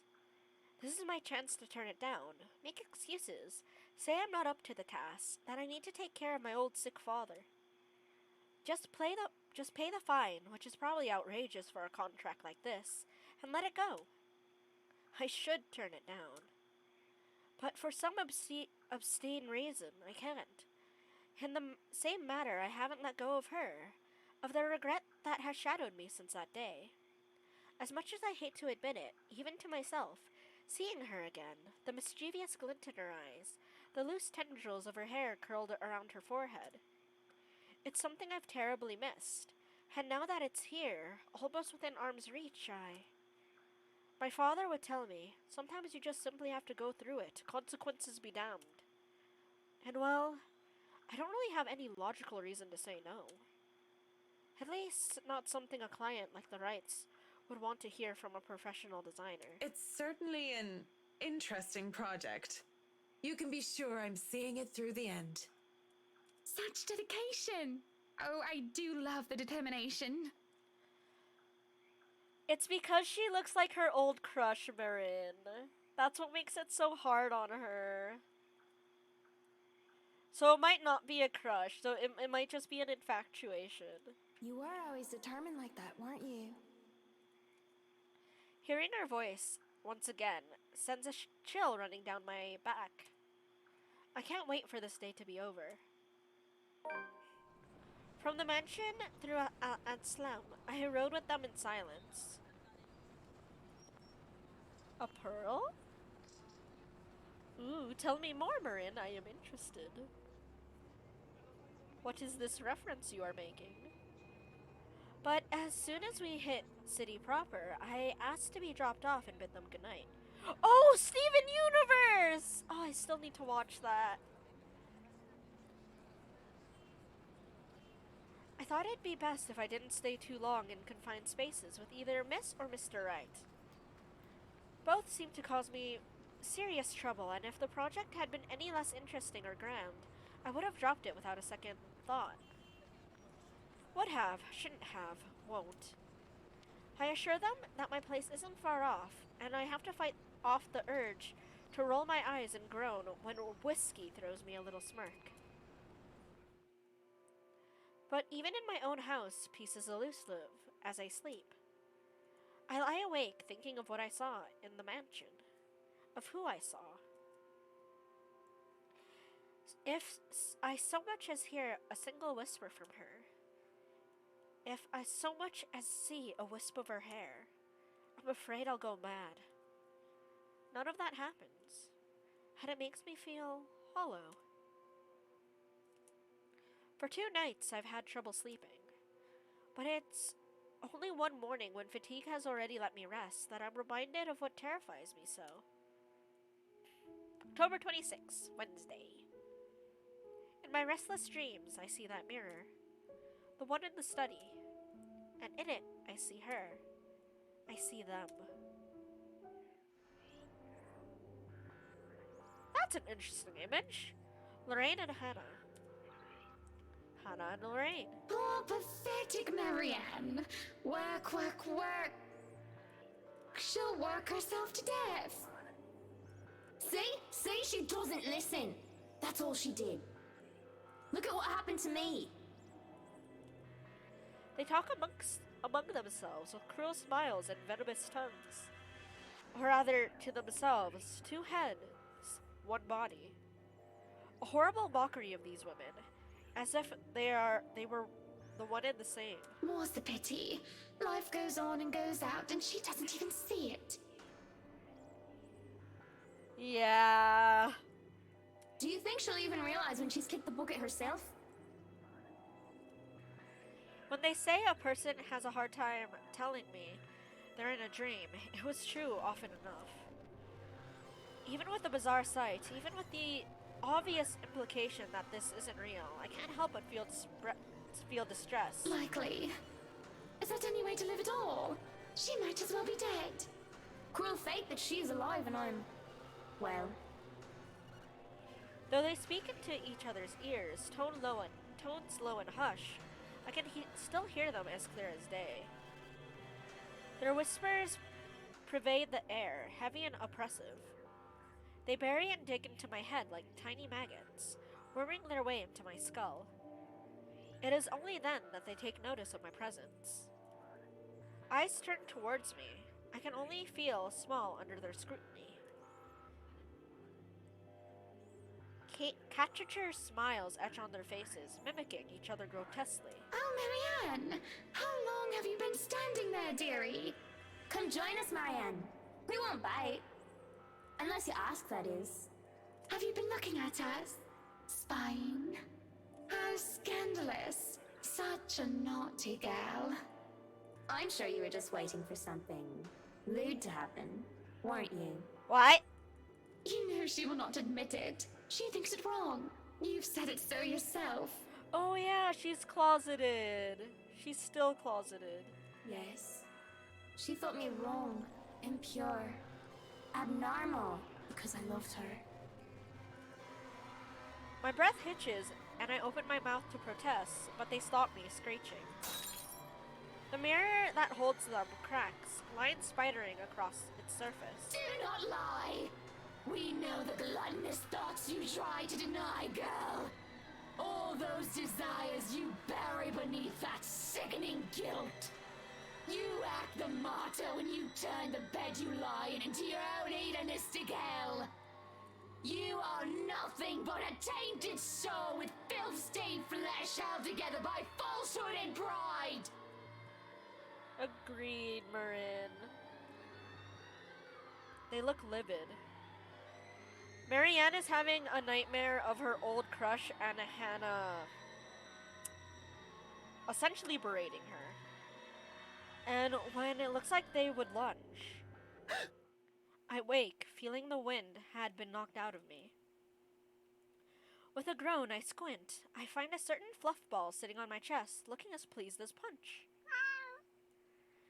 She is the overlady of cats, queen of despair and destruction of nice furniture. Though I can't stay mad at Her Majesty because it feels like she did something good this time. I was having a nightmare, but I can't even remember what it's about. Out of respect for the cat, should I remove my dog? My dog pictures? Trying to recall leaves a terrible pit in my stomach. Maybe it's probably better that I don't remember. Yeah, it's a baby! Recently I discovered, quite literally, do not react externally to being surprised or jump scared. And it's mildly concerning. Why is it concerning, J-Bent? Good morning, Baruthiel. Who's the good kitty? It has such a cool name too, Bruthiel. Are you hungry? Is that why you woke me up? Oh, okay, that's fair, J-Ben. A content purr comes from my sweet dear before she jumps off the bed and trots towards the kitchen. On the other hand, it takes me a bit before I roll out of bed and start my day. Mornings before work is always a quiet affair. Shower first, then a mug of coffee, and a bowl of oats. Sometimes I do stretches, and I always check my work email. The Wrights will be moving in the mansion today. I don't think the paperwork is officially done yet, but it isn't too far-fetched to think they were allowed to start their move despite that. Rich people like them will always find ways to get what they want after all. I'll be leaving you again today, Beth. So you behave and make sure not to shred up my new covers, okay? And don't worry, I didn't forget tomorrow is Black Cat Day, so I'll throw you a party. Yo, she said that they are the destroyer of nice furniture. They will. But only if you behave like a proper lady. She barely gives me a glance as I say that before going back to her own food. Cats. Still better than humans most of the time. Too bad I have to work with humans. Beth do be a proper lady. The place is already busy as soon as I get here. The foreman, the one I've recommended to the Wrights for his work ethic, is early as usual. Already, he's instructing men here and there with the bigger loads. I have no chance to talk to him as Miss Wright appears and greets me with a smile. Mrs. Wright, I hope everything has been to your liking thus far. Good morning, Marianne. It has been delightful, and these men have been very helpful. Look at all this. It's so busy here. I'm getting tired just looking at them go. No complications so far with the movers or the previous owners of the mansion, I hope? If anything, the only one being problematic is Luke, if I'm to be honest. When is he not problematic? He can be such a diva, but I do like that about him. Wait, Hannah, are you one of those I can fix him types? She stops looking at the upper landing where Mr. Wright comes through the two other movers and the mirror from the study. Oh, do be careful with that mirror. We wouldn't want anyone getting hurt because of broken glass. They're broke? Why are you even having it carried around? Oh? You did say you didn't want the mirror, and I keep getting distracted by it. If I'm going to turn the study into my office, I'd rather not have it there. Where can we put this? Well, you are not putting it in our room. Why don't you go, I don't know, put it in the wine cellar for now? We can figure out if we'll store it in the attic or somewhere else later, yes? Oh, okay, so the ghost is connected to the mirror. You heard her, boys. To the cellar it goes. Mush! He did not just say mush. He did not just tell the movers to mush. The movers bring down the mirror one step at a time, no matter how much the man tells them to hurry. The unsettling feeling grows in my stomach as I see our reflection in the bloody thing. And I look away, not wishing to risk anything. If I see Lorraine's image in the mirror now, I wouldn't know what to do. I don't have the luxury of privacy right now, and I'm not going to break down in front of all these people. I think he has, Marin. I think he actually has. That's the thing.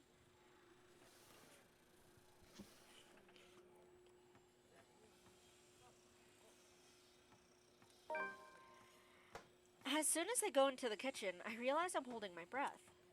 I let out a sigh of relief when I think nobody is looking, and I go back to the task at hand.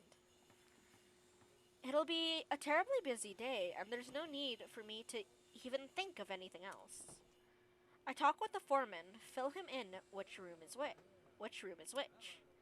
It seems I'm doomed to not get any significant work done without being interrupted, when it comes to these particular clients, however. Marianne, dear, have you had breakfast yet?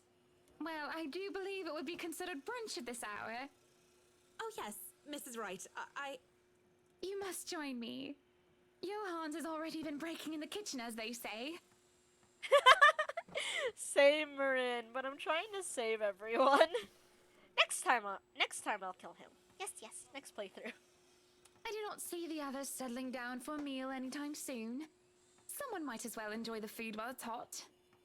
I'm glad we're on the same page, though, Marin. And that someone might as well be us. I should say no. I really must say no. But the way she smiles at me makes it difficult to do so. Look at how ridiculous I'm being, acting like a silly, nervous schoolgirl with a crush. It's just brunch, and who am I to say no to a client? It would be impolite to do so. J-Bent, she likes her romantically. Same thing with Lorraine. It's not like I'm going to agree because of anything other than property. I'm not agreeing just because she batted her pretty eyelashes at me. I'm slow. Yeah, but it's also gonna be really traumatizing if 13, she's married! If you insist. It really isn't any of those. Plus, it's gonna be traumatizing to date someone who looks like your very first crush who unalived themselves. That is true, Marin. Okay, that's the thing though. Luke sometimes has his moments and and I swear he's possessed. But it's something about her eyes, rather. She looks like she needs a good talk. A friend. And although I'm not supposed to be chummy with my client, there's no harm in pretending, right? That's fair. That's fair, Marin. Don't worry, it looks like all the rest of chat agrees with you. I have no defenses for her husband. Of course, I've been wrong on many occasions before. Maybe there is plenty of harm in pretending that I care. Because pretending I care might actually lead to actually caring. Being alone in the same room as the missus leaves me reeling, as I find myself paying too much attention to her. It seems so borderline unhealthy how much I'm getting obsessed, even if it's just by looking. And it's the little insignificant things that I notice. The way she plays with her hair, or how she smooths down her dress. Up, higher, come on now! Whiskey's annoying voice in the other room helps me pull me back to the ground. I'm just looking, aren't I? I know that someone like her won't even look at someone like me. Still, there's some time to turn around this bad decision. I'd really like to thank you for inviting me to breakfast, Mrs. Wright. But I already ate, so I should really go back to work.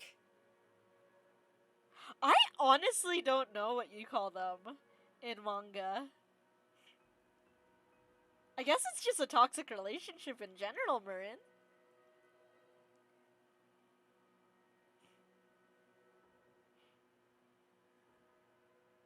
That's fair. That's fair, J-Vent.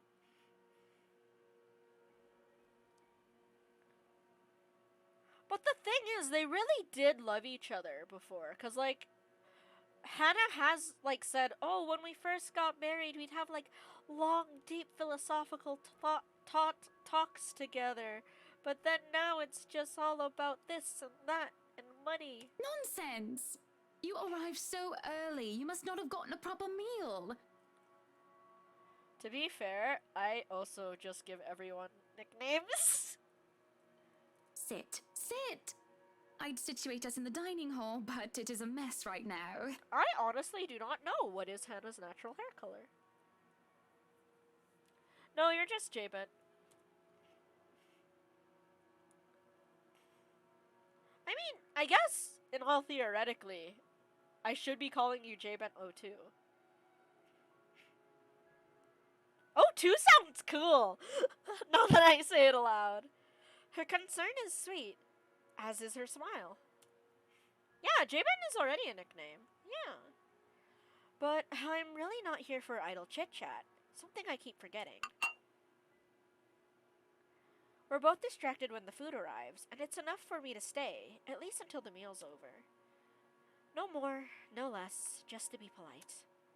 Thankfully, the conversation steers into a topic I'm comfortable with. Work. This goes on for a bit, and I can't be more relieved. Most people don't understand calling me a workaholic, but I choose to work in a field I'm enthusiastic about. So what if my career is also my hobby? But no, really, how have you liked it so far? Oh, it has been wonderful, believe me. Everything is going smoothly too. It has been a long time since I've worked on something on this grand a scale. Nowadays, everyone is about condos and flats, living in the city where every room is an identical box. Believe me, this is very refreshing. We lived in a condo before this, Marianne. I didn't mean any insult. It's fine, sweetie.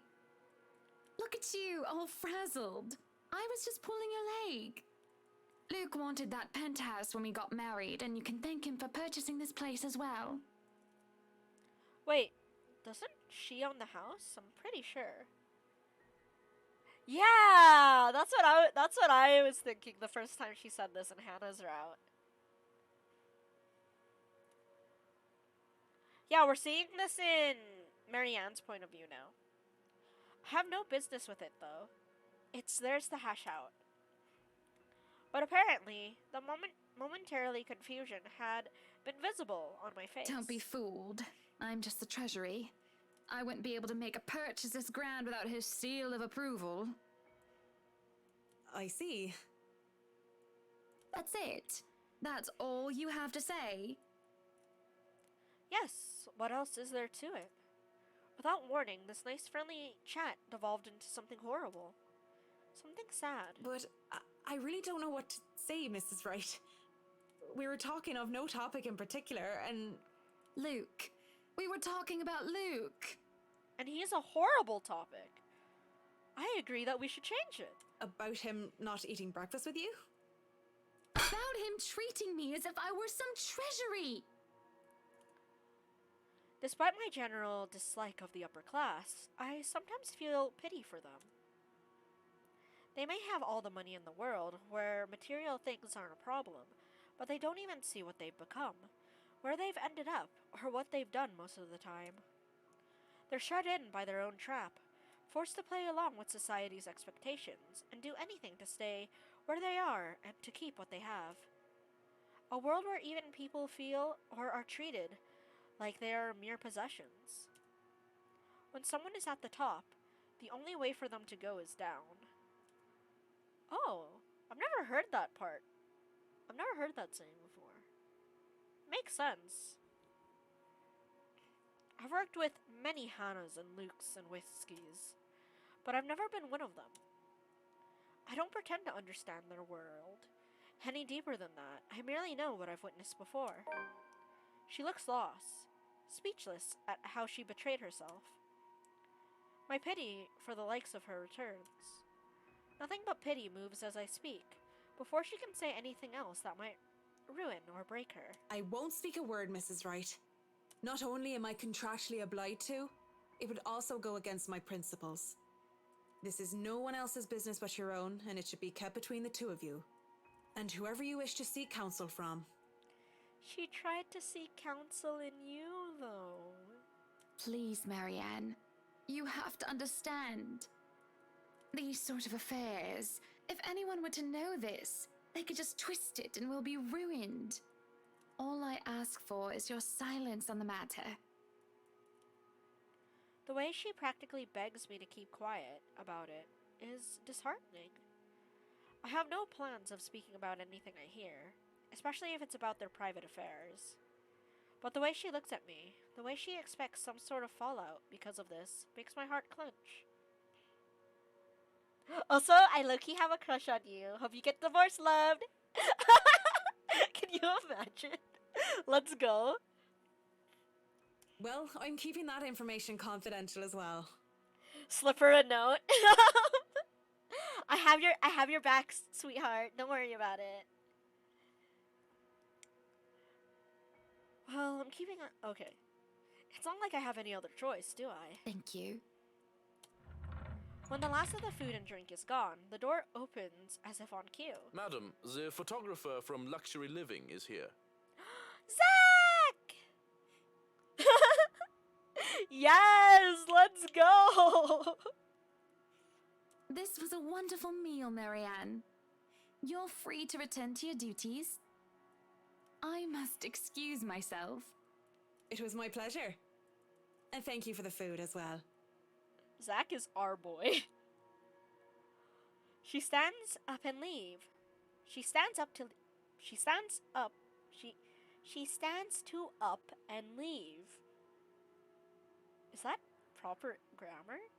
She stands to up and leave, and all I want to do is to reassure her again, to prove that I am someone she can trust.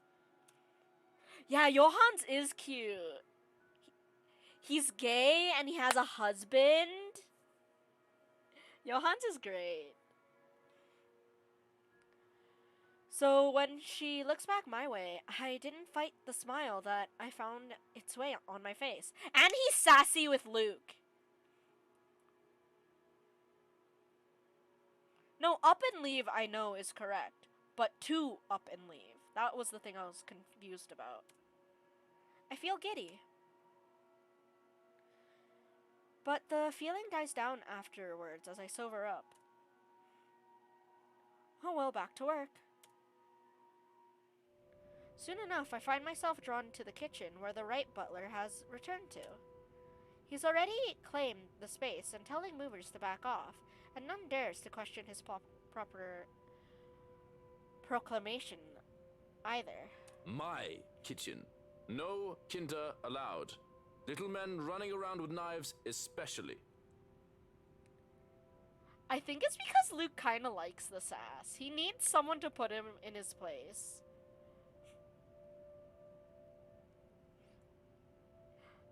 I think Luke sees him as a bro and not a yes man.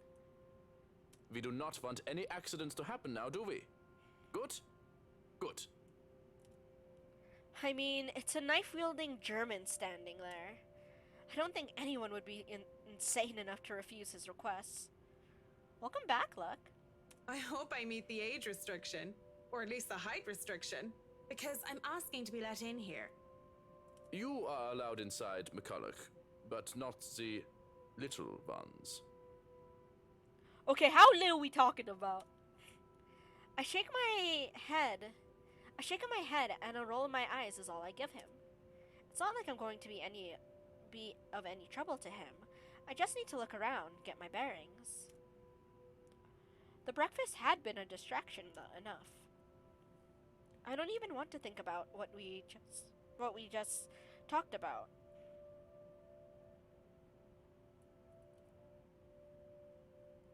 I just need to get my head straight and get back to work. I at least meet Luck's requirement. The movers work efficiently when they are left alone, and they do quick work of their responsibilities. The head foreman comes, standing in the doorway, to consult me on this or that, and I have to go help out every now and then. But they pretty much have everything up to standards. They skip lunch entirely, not even realizing when they do so. Nevertheless, all is well as the butler gets to heating up the leftover Bubble and Squeak from breakfast, and it makes a generous batch of fish and chips for them.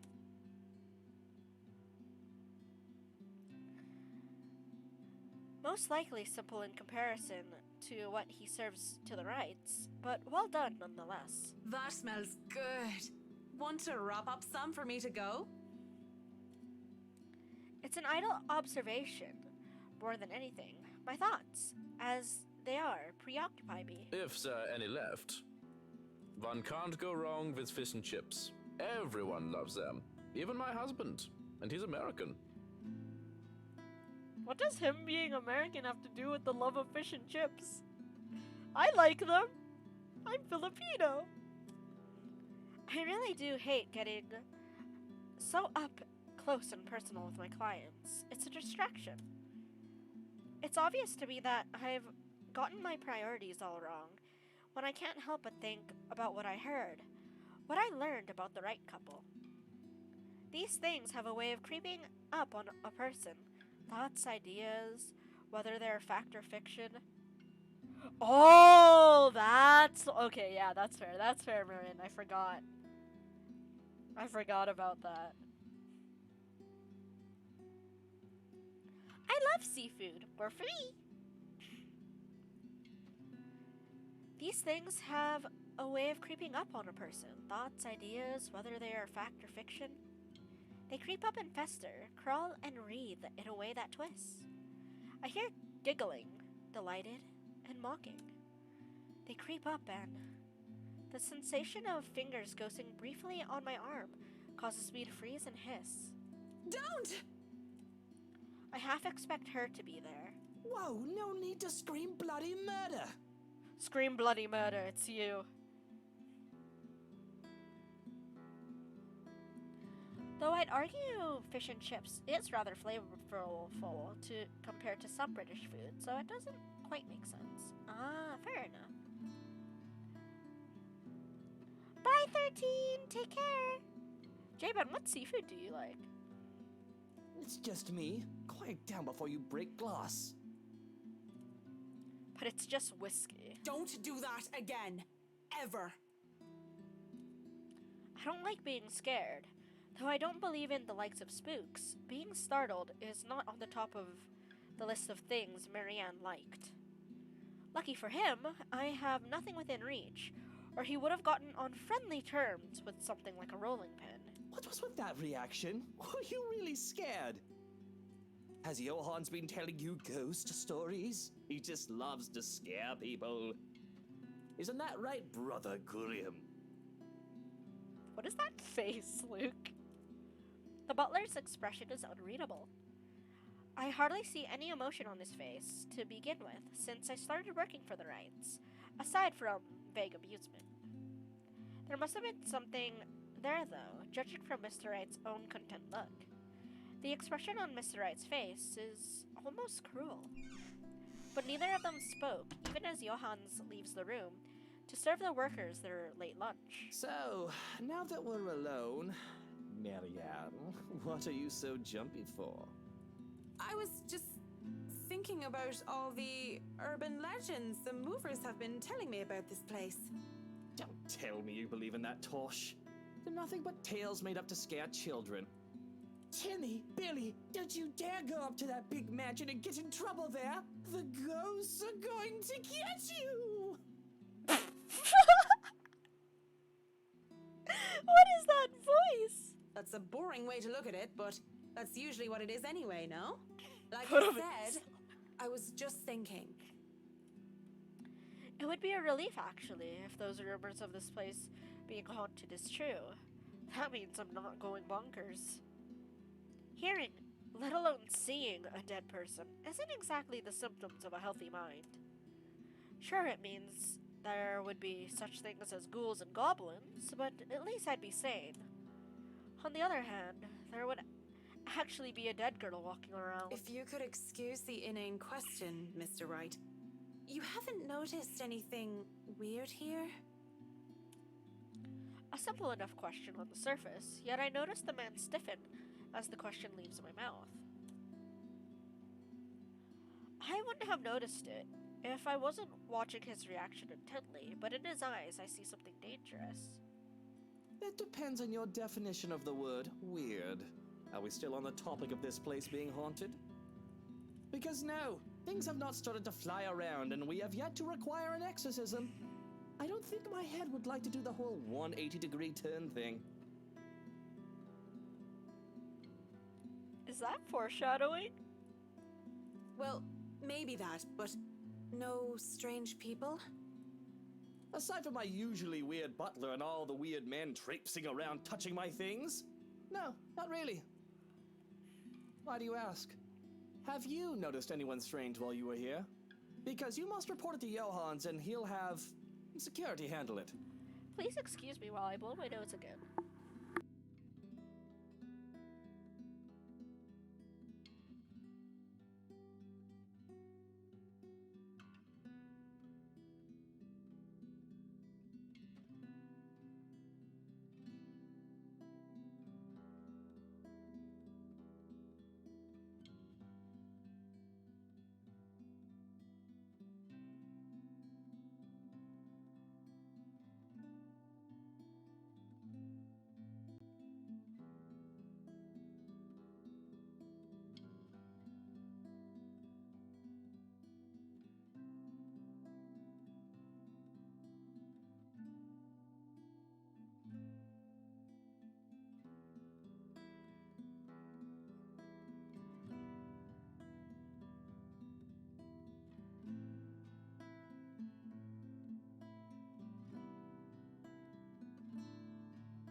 Oh, stretch! Thank you, Marin!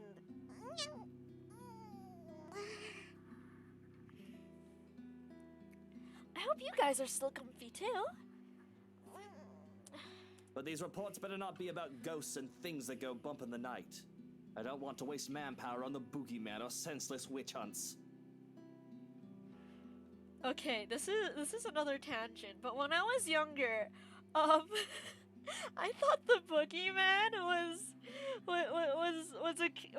just a man who just couldn't stop dancing, and that's why. And because I was an introvert and didn't like attention, I'm like, that's why I was scared of him. I just went, oh no! If the dancing man comes, if the boogeyman comes and starts boogieing around me, I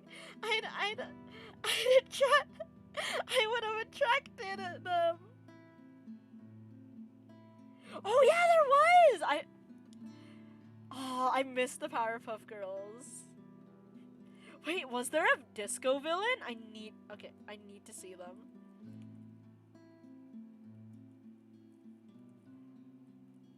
I need to Google this.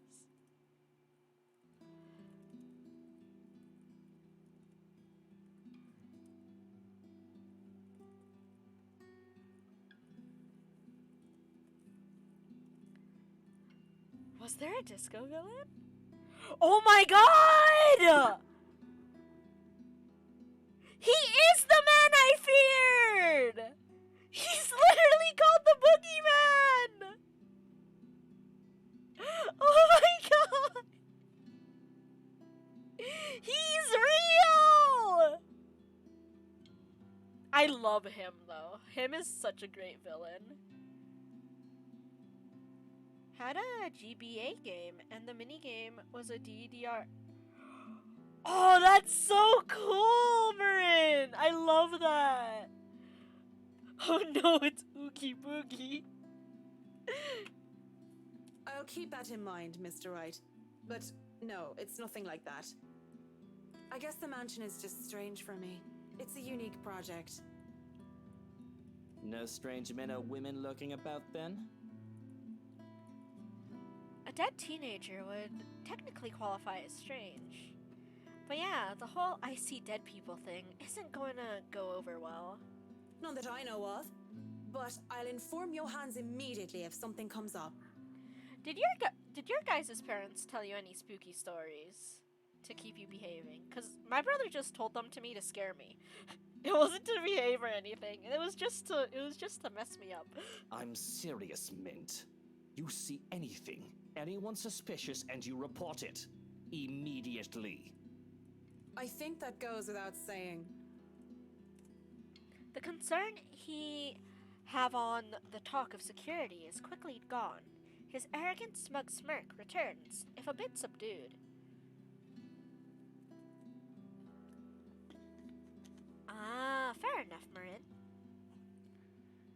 Whatever scarmy remark or innuendo he has at the ready never comes through as voices from the dining hall ring out. So, is this a full-time job for you then?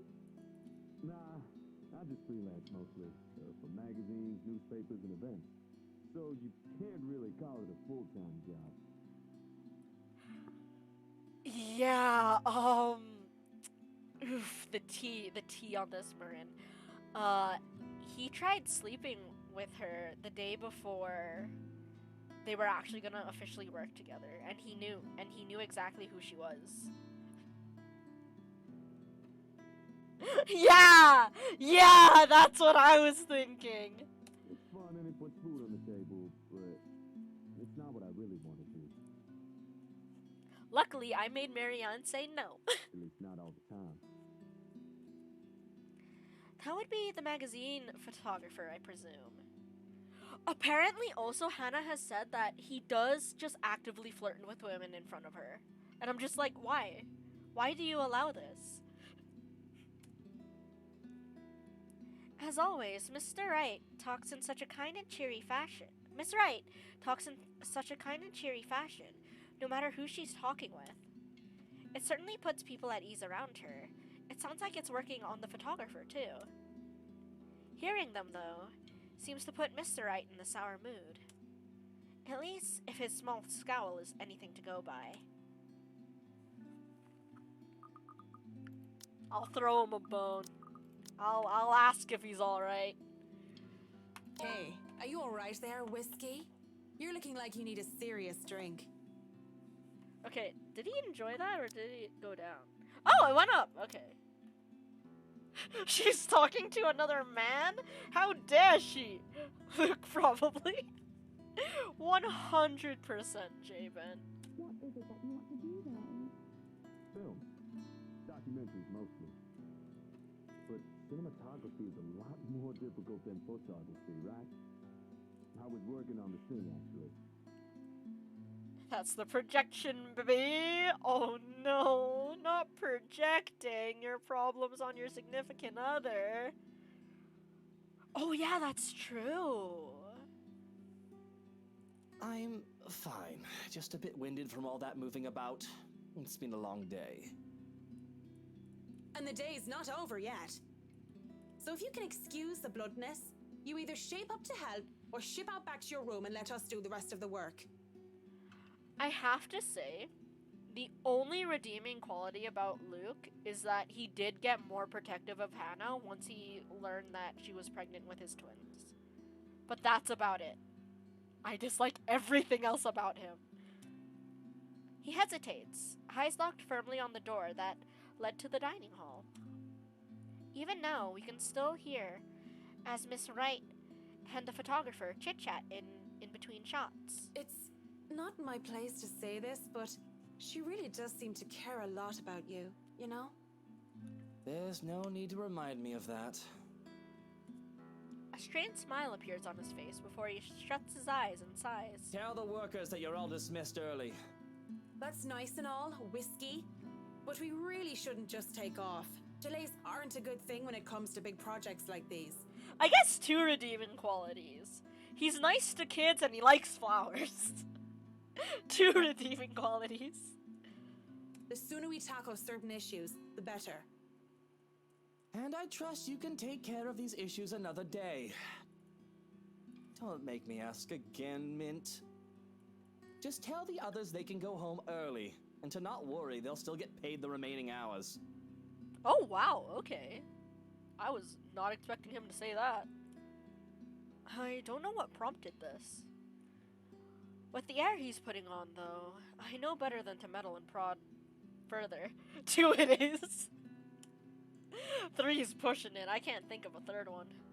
Besides... Fine, you're the boss. Walking out of the kitchen, I just accept the fact that whatever he says will go while under his roof. Miss Wright and the photographer are still far too busy in conversation to notice me, even as I make my way through the dining hall. Besides, I don't want to ruin their fun. Well, it wasn't really a big thing. People didn't like Blue Fonzie very much. People don't like a film about colors. I suppose they would have liked Blue Bibby a lot more. Baby! Going to the foyer has me stumble upon the family butler once more, who raises a brow at my presence. And where are you off to in a hurry, Miss McCulloch? The foreman is looking for you. The Bratwurst wants us off the clock. He's dismissing us early because of... Oh, I don't know. He just wants us out of here. I'll go and call a cab for you then. It would be for the best that you leave when he asks you to. I don't doubt it. My ride back to the city doesn't take too long to get here. Granted, there are some difficulties at first, because the driver didn't know where the Ermengarde mansion is. He tried to hand us over GPS coordinates from our smartphones, or some other techno-babble I didn't care about, and the butler didn't understand. She's Irish. She has a thick Irish accent, look. But as soon as we told him it's the haunted mansion over the Assam village, he knew just the place. And finally headed over, a bit with some hesitation. All the way back to the... It's cool, look.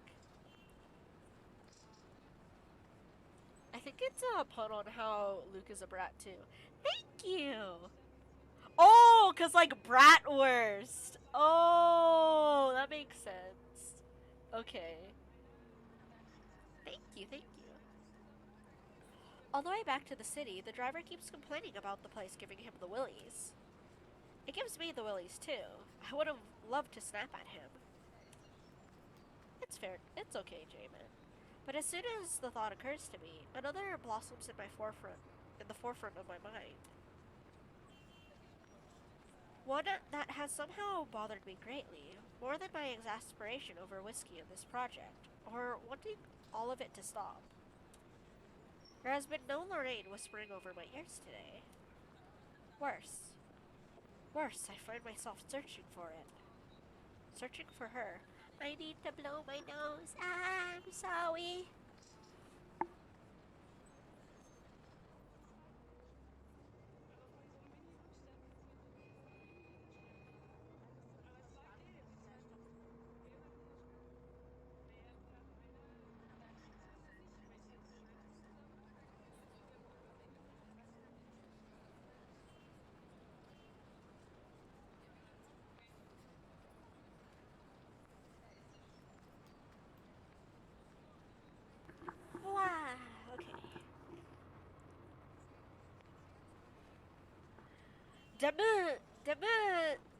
You say, loose ends. Fucking bloody loose ends everywhere. I thought I already moved past this years ago. And it does nothing to help me curb my frustration.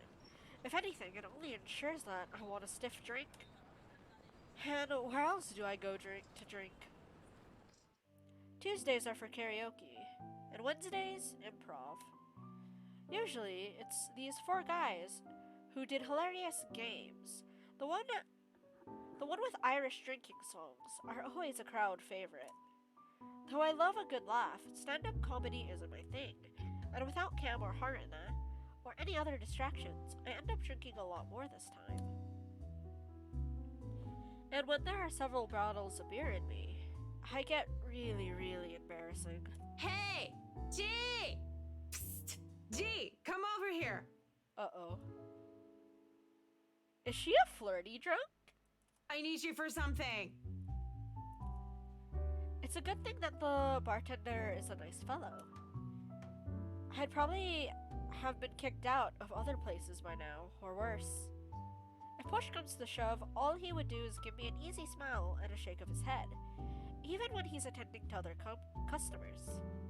Just like now. Give me a moment, will ya? I gotta go check on her. He's some Asian guy. Ashton? And I'm pretty sure I've seen him here before a couple of times, although he never talks to anyone else except G. The girls used to be all over him too, but he always turned them away. I'll be here. You go do that before she falls over. Asian Joe. All right, all right. What is it? Do you need someone to help you get home? Bartender, pour the wine. I think that's enough alcohol for you, little missy. I'm cutting you off. Hawaiian comes from the back of my throat as he pulls my bottle away. No, Joe! Joe! No! J-Man! I have no hope of getting them back once they're behind the counter. Even in my drunken mind, I don't dare hop over it for them. Because what little sense I have left knows I'd sooner take the floor dive than succeed in wresting a bottle from a sober man. But that doesn't stop me from trying to reach out with my arms like a stupid idiot anyways. I like Ashhole! Let's just keep Ashhole! He smiles and shakes his head, just like I knew he would, before going back to the other guy. Right now, where were we? How you holding up, boy? With no drink and no one to really chat with, I would have gone home or gone to sleep on the bar right there and then. But I'm not ready to stand up and try to trek back home just yet. Same old, same old. I'm still on the Luxborn firm case. Those blokes they talk about being in dark suits, whisking people into the night or some shit and all that. Didn't the media call it some ridiculous name in the morning news? What is it this time? Wait, don't answer that. They've called it a lot of things. As long as people don't start running around claiming they're the Illuminati. So, what have you got for me this time, G? Anything good? Slow down there. You haven't even told me what sort of dealing dosh we got. Who are you looking into this time? Their talk would have interested me, would have kept my attention if I gave a damn. But in my current state, I can barely give two flucks about the things going on around me. All these words are just buzzing, barely surfacing from the sea of sounds that is the pub. And it would have stayed that way, perhaps even drowned if I didn't hear his name. Luke Wright. You know the guy. And don't pretend like you don't, G. It takes a special kind of ignorant not to know who he is. That smug blonde who likes throwing round his money. He was just here a few days ago, as a matter of fact. I don't remember Luke Wright because my brain refuses to acknowledge him. Great tipper, if you think him just dumping a wad of cash on the counter after having too much whiskey counts as tipping. Why are you asking? He dirty? You have no idea, G. He's probably the worst sort you can imagine. Luke Fluckin' Wright. Fluckin' whiskey. Even without him around, I'm still hearing about the guy. What an absolute fluck. Yeah, Javen, I have no idea who they're talking about. Must be a new character they're introducing. Despite this, I find myself getting up and sauntering over to join them before I pipe up. Is this smack talk about Luke fucking Wright I'm hearing, eh? Private conversation here, lady. There's only amusement on G's face. The Asian guy, he starts to look ticked off as hell. Don't worry, Holmes, she's clean.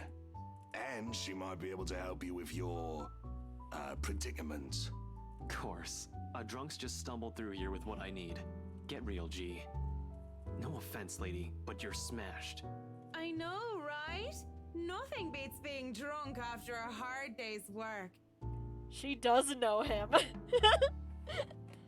Especially when you're working for Mr. Luke Wright. Luke Flucking Wright still doesn't have the same vibe as Gary Motherflucking Oak. Oh, I love that, Marin. So, she works for the guy? Doesn't that make her, I don't know, suspect? See, have a little faith in me, why don't ya? I don't have much, and you might as well have something to go off. You're the one who was so desperate to come running to me for business. Yoo-hoo! Still right here, fellas. 5'11". Can't miss me. Unlike Shorty over here. Dang, she's tall! She's almost like a full... She's a full foot taller than me and then some. I'm 4'9". She's suddenly my type. She tall. She your height? What's with that mad look? You want to dance, boy? You don't look like you can bust a groove. Ashton ain't no boogeyman. Yeah, I know I'm short shade. It hurts.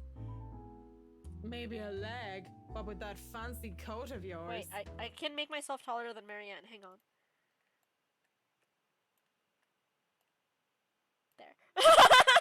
There. There.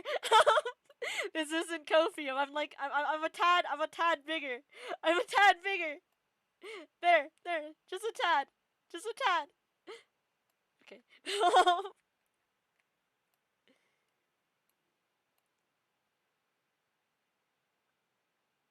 Oh, you're just 5 feet? Let's go, short gang! Well, hello there, Tall Fern. Ha ha ha. Tall Fern isn't real. Expands. But yeah, congrats, Marin. A lot of people are taller than me. That means I look up to you. To add insult to injury, I moved directly behind him and used the top of his head as an armrest. But when he shakes me off, I plop into the seat right next to him. Don't try me. You can hardly stay on your feet. You're not gonna punch a drunk lady, are you? We don't want to ruin your fancy coat, do we? Ah, children, the both of you. But you're still standing after all that, are you?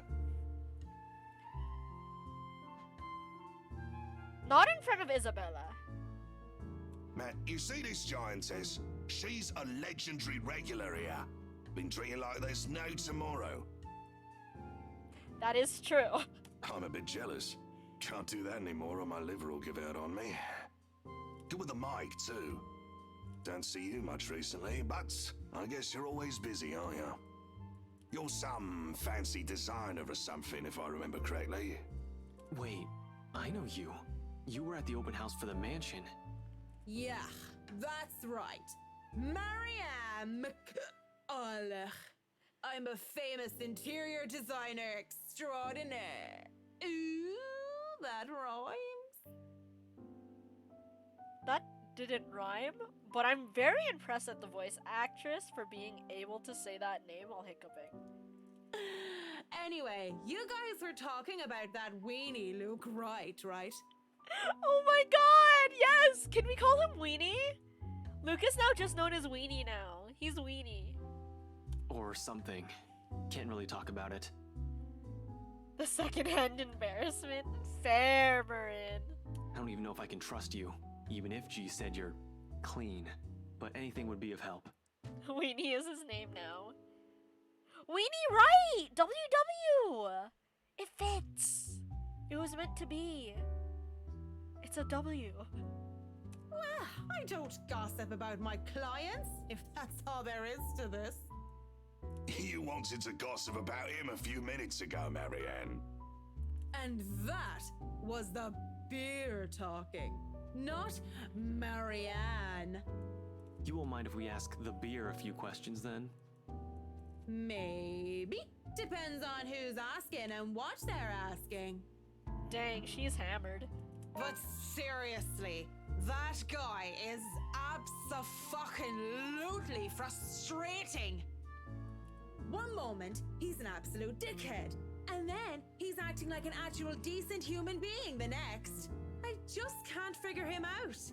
The decent human being part is very rare, though. I can't imagine how that pretty wife of his can put up with him. If I were her, I'd dump his flat arse straight up. Yeah!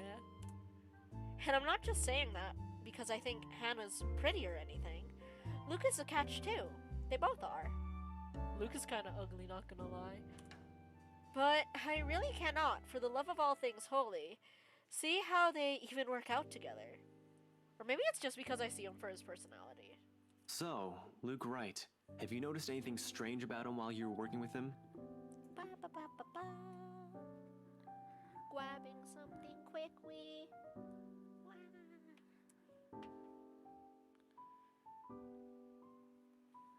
Anything peculiar of note? You're the one being peachy right about now, Holmes. But nah, Nothing that comes to mind off the top of my head. He's just like most rich, smarmy arseholes and then some. A giggle bubbles up, and I press my cheek against the cool countertop with my eyes shut. Tight, just because. Eventually cracking one eye open, just in case they thought I fell asleep. I grin at Holmes. So, Holmes, I'm guessing you're some private detective or something. Is it Hannah? Did she pay you to look if he's been cheating or some such? Hannah's the wife, right? What about her? How is she? How is she or how is she? Well and good. Wait, Marianne, what do you mean by that?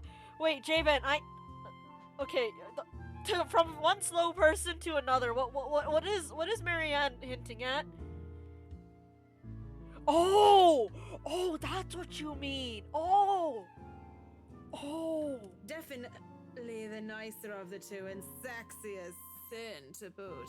Marianne, no. Not a private detective, then. Are you from one of them tabloids wanting to know if the Luke Wright doesn't know how to put his pants on right? Okay. Yeah, she's closeted luck. Pants. I'd take the pants off of... Sure, miss, lady, ma'am. Here we go. Slipping. I haven't been this drunk in such a long time. It's a miracle I've been coherent for as long as I have been right now. I'm asking you if you've noticed any odd behavior from her. She's drunk. She's just very drunk right now. And she was in denial of it in her younger years. When it comes up, she doesn't want to admit to it as well. Odd behave... You what? I wonder how she'd be drunk. I can just imagine her like the giggly sort. What do you think? These are serious questions, Marianne. Lives might just be at stake here. What do you expect? She's smashed. Why am I even doing this? This is getting me nowhere, G. She's not a reliable source. The chief, let alone the courts, aren't going to take the word of a drunk. This will be dismissed, and I might be in trouble if they try to argue that I coerced a testimony out of her. This is a fucking train wreck. You're a fucking train wreck now, if you ask me. Maybe it's about time you apply the brakes and stop for a bit. The wave of despair that comes over the both of them is palpable. If feelings had a taste, it'd be bitter than the beer I'm full of. And it gets me thinking. Though thinking doesn't get me far with too much shite in my system. You know that's not an option. Thanks for being patient, McCullough. Good luck with your work on that mansion. Speaking of that mansion, there's something going on in that place. Something... As ocht day! No wonder Mr. Wright likes it so much. It's as fishy as he is. Rotten bloke. Maybe that Santos girl is really onto something, eh? Suspicious shite, I'm telling ya. Explains why she's so reluctant. What do you mean that Santos girl is onto something? Before I get another word out, there's a hand on my shoulder and everything starts to spin.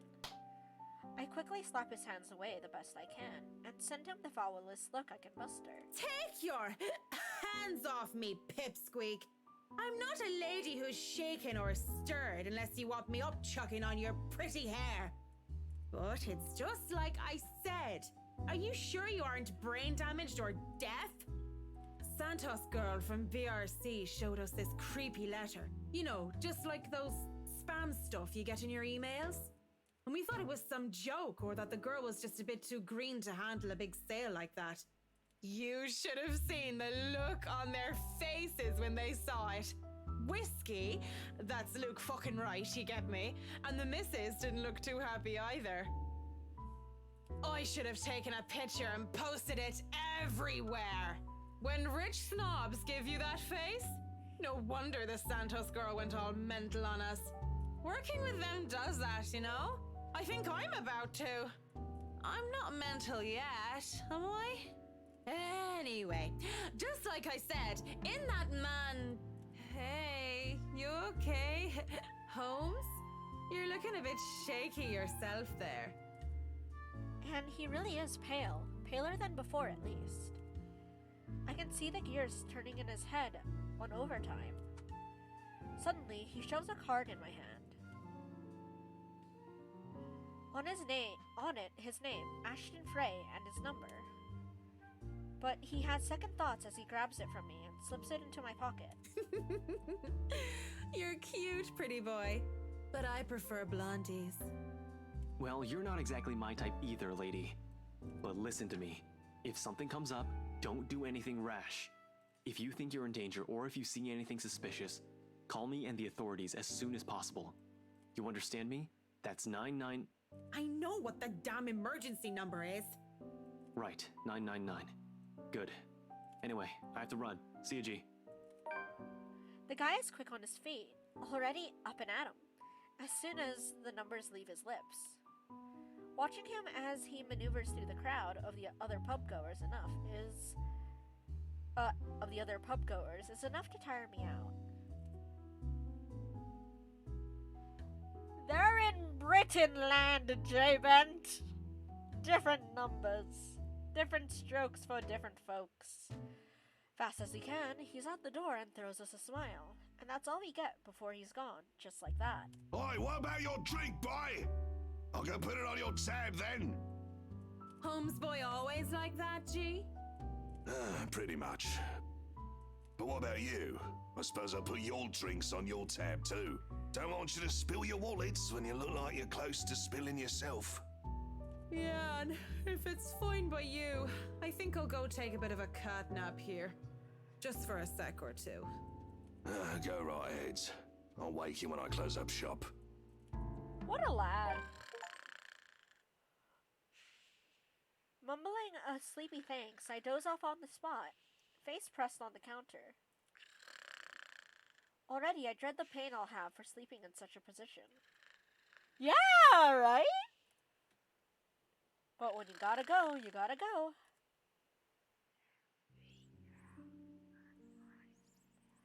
Oh, Marianne! How long have you been standing there, dearie? Come join us, Marianne. We won't bite. Unless you ask, that is. Not that I can get much sleep to begin with.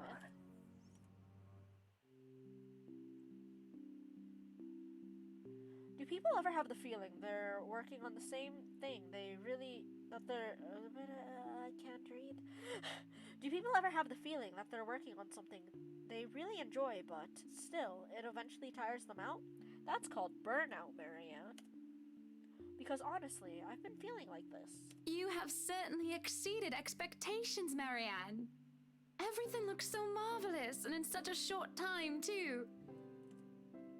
Though moments like these, make all the hard work worth it.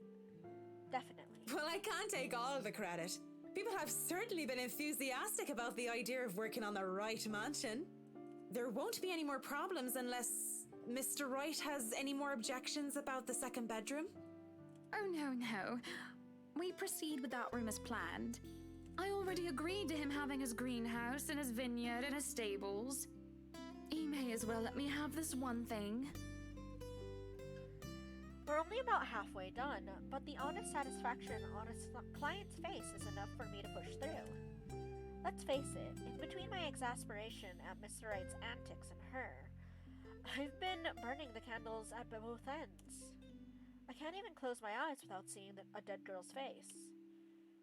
Dead girl. Dead. She's dead. I have to keep reminding myself that, burying my feelings as deep as they buried her body, 6 feet under. I shouldn't waste so much time on someone who's supposed to be gone. I've wasted so many years thinking about her already. Then, there should be no need to bother myself with the dead, when I should be bothering myself with the living. Too bad the living are usually as complicated, if not more, than ghosts of the past. But don't you have a party? Yes. But Luke's just being a sweetie, you see. That friend he's visiting, he's having marital problems and he's just trying to cheer him up. It's It's even more complicated when the living in question is a pair of rich and famous socialites, way past their honeymoon phase. And I've been somehow roped into being their relationship counselor. They've been married for a long time and they've hit a. How do they say it? A rough patch. His wife has a drinking problem and can be very neglectful. The poor thing really does his best to be a good husband. He hit on you. But it's never enough for her. Sometimes I think it's the years. Maybe it's been so long that they've lost that romantic spark. What do you think?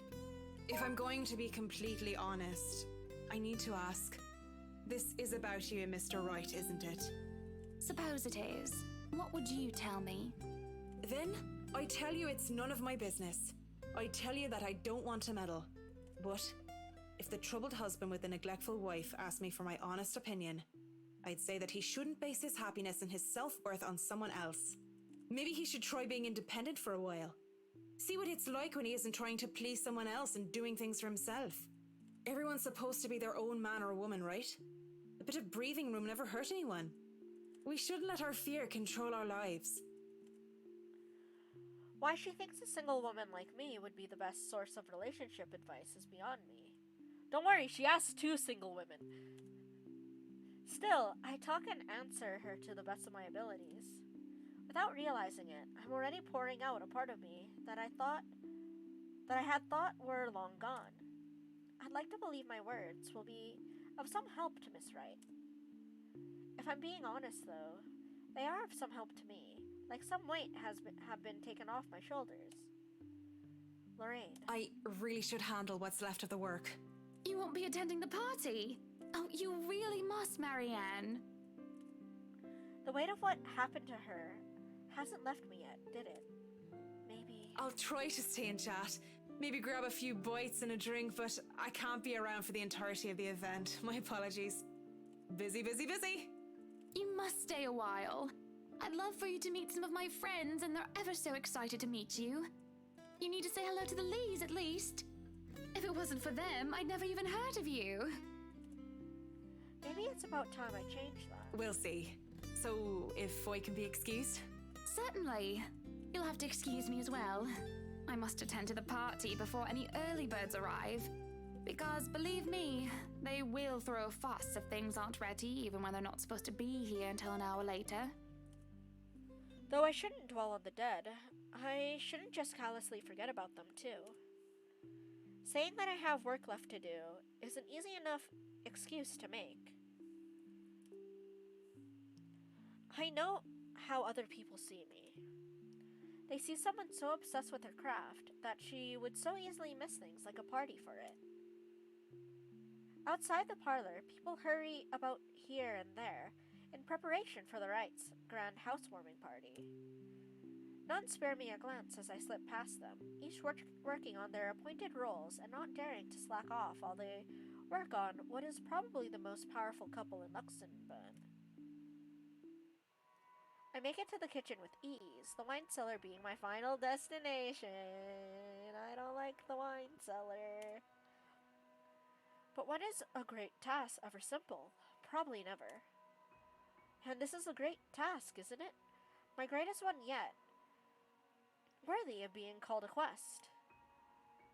I'm not acting as Marianne McConnell, the professional interior designer, when I chose to lie about being too busy for a party.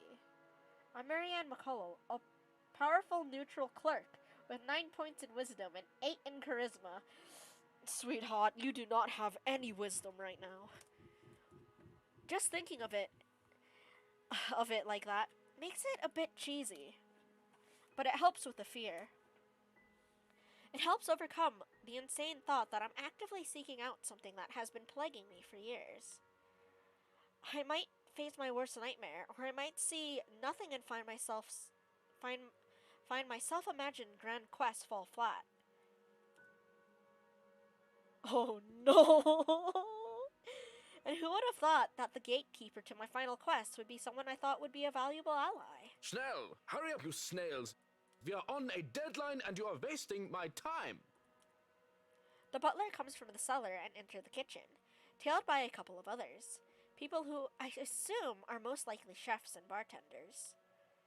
He raises a brow, seeing me just standing there by the hatch, by the trapdoor. It almost looks like he's going to throw me out for being in the kitchen without permission. But then he motions for the others to disperse and familiarize themselves with their surroundings. Meanwhile, he continues to stand there, preventing entry into the darkness beyond. What are you doing here, Fraulein? This is not the place for guests or in an architect right now. I request you leave. I was just looking around for any last-minute things, yes? Yes, you have been doing that a lot. Looking around, snooping about. Now is not the time for such things. If you're not careful, people might think you are up to something. The look he gives me as he says this is almost chilling. If life was a game book, he'd probably be the true neutral warlock guarding the treasure room. A difficult opponent to defeat with 9 points in wisdom and 8 in dexterity. Well, I'm not done yet. I actually need to go into the wine cellar. Just need a quick go at the place. So just don't mind me. I'll be out of your hair soon enough. Go outside, enjoy the party. Bask in the praise and adulation they will no doubt shower you with when the madam speaks highly of you. Surely you've had enough of this stuffy old kitchen by now. You do not want to cause trouble. Listen to Johannes. Both the Bratwurst and Hannah want this to be perfect. It would be a disservice and a disrespect to toe out of line and risk it being anything otherwise. And more importantly, I will be blamed for any failure that happens tonight. His intervention almost turns me away. Maybe this is a sign I'm not meant to seek Lorraine out. But... Please, it's really important. Oh no. 15 minutes. 9, 10 minutes. Any longer and I'll pull you out of there myself. No. The Bratwurst will be furious if he thinks anyone is touching his precious wine without his permission. Thank you. This seriously means a lot. He steps aside begrudgingly. At this point, it looks like there's no turning back. The cellar greets me ominously as I descend. The space feels smaller, with a lot more bottles lining the wall compared to before, and knowing what might be waiting for me here makes things worse. Yo, they have torches? They didn't install modern lighting? The mirror that had been moved from the study is my goal. I did not return to it after my initial discovery, but the thought of Lorraine, how much I want to see her again, even if it's just one more time, keeps coming back to my mind. As I walk through the cellar, I have to stop when I feel something crunch beneath my feet.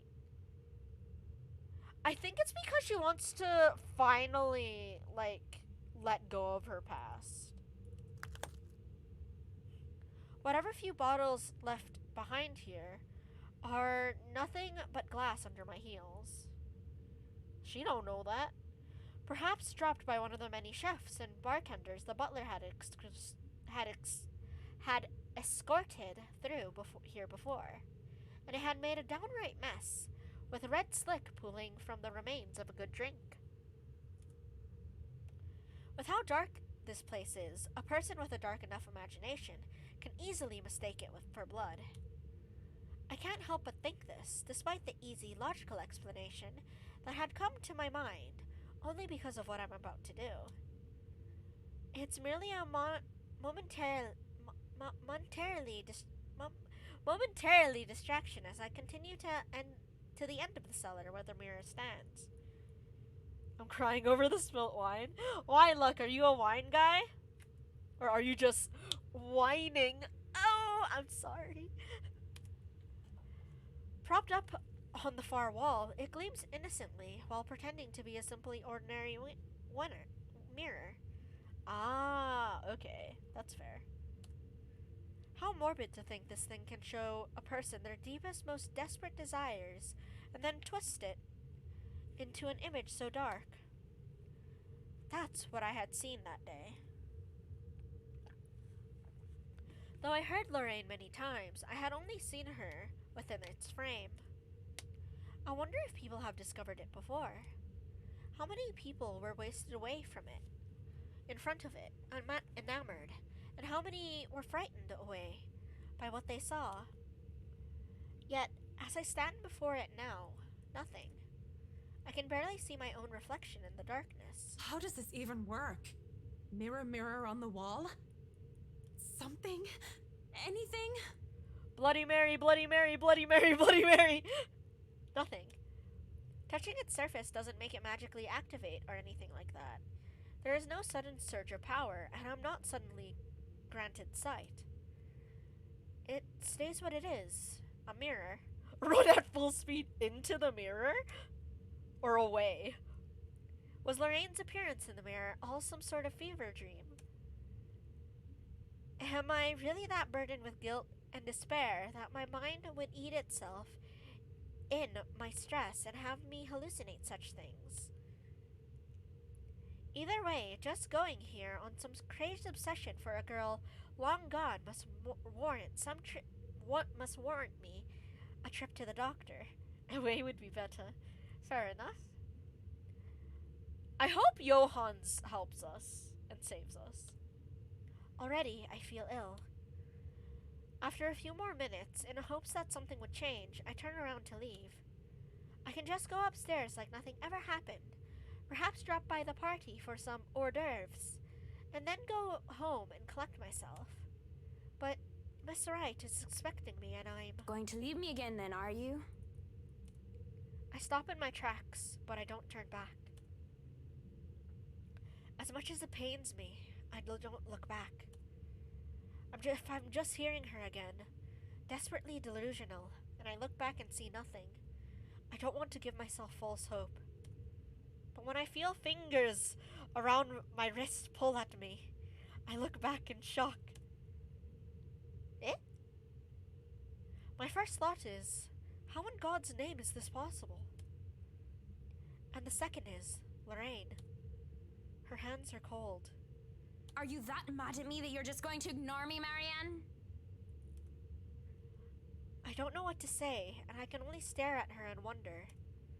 She stands there in the mirror, with only her arm extended outward for my sake. I look at her hand still holding my wrist, and when she sees me looking at it, she moves it so that our hands are intertwined, fingers weaved together. Seeing her there and feeling her touch meant I'm not crazy. No, it means you're crazy! Though however impossible and unexplainable this is to me. Right now. I don't trust this at all either, Javen. It just takes my breath away. Pulling her out from there is tempting. I can imagine doing so with ease. We can be together again, Lorraine and Marianne, like nothing ever happened. But that would all be a great big lie, wouldn't it? What? Pack out your tongue? Don't just look at me like that. Say something. I'd rather not. Even if this were some magic portal that can bring back the dead, that doesn't erase anything. Just looking at her, still a young teenager while I'm already a grown woman, it serves no other reason than to break the illusion that blinds me. I've seen her twice now, always behind the mirror. If this is real, if this isn't some delusion, then why can she only exist behind the glass? Yeah. You have no idea how happy I am to see you. It's been so long. You don't look happy. I really am happy. But at the same time, I can't help but think about what happened to you.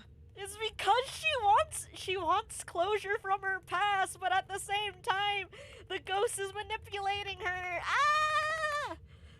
And what does that mean? What are you saying? She gives me this particular look, and before my eyes, she moves the step out of the mirror. In turn, I reach my hand for her and take a step back, almost as if I'm afraid. You should be, sweetheart. I don't know how this is possible, but whatever this is, it isn't real. Then run, girl! You can't be real. I'm right here, aren't I? What other proof do you need? Are they gonna kiss? No. I see you. I hear you. I feel you. But even with all that, you can't be real. You just can't. I saw your body. I helped bury you. You're dead. Yeah, that's an important thing. A deep hurt crosses her face, and it breaks my heart in two seeing her wear that expression. Burying me wasn't the only thing you did. Don't you dare lie. But I'm going to be the bigger woman, aren't I? Let bygones be bygones. I'll forgive you, as long as you stay with me, Marianne. I don't like that. I don't like this deal. I don't like where this is going. I don't like this. That's why you came down here, right? To find me? That was the plan. I came down here looking for her, for closure. But this isn't just closure. This is something else entirely. I don't think I would be forced to make such a choice.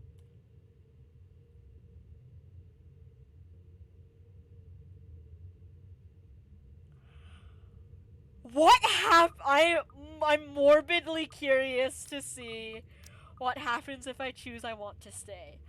But I need to move on. We're gonna have a genocide run after this, folks. We're gonna be killing everyone.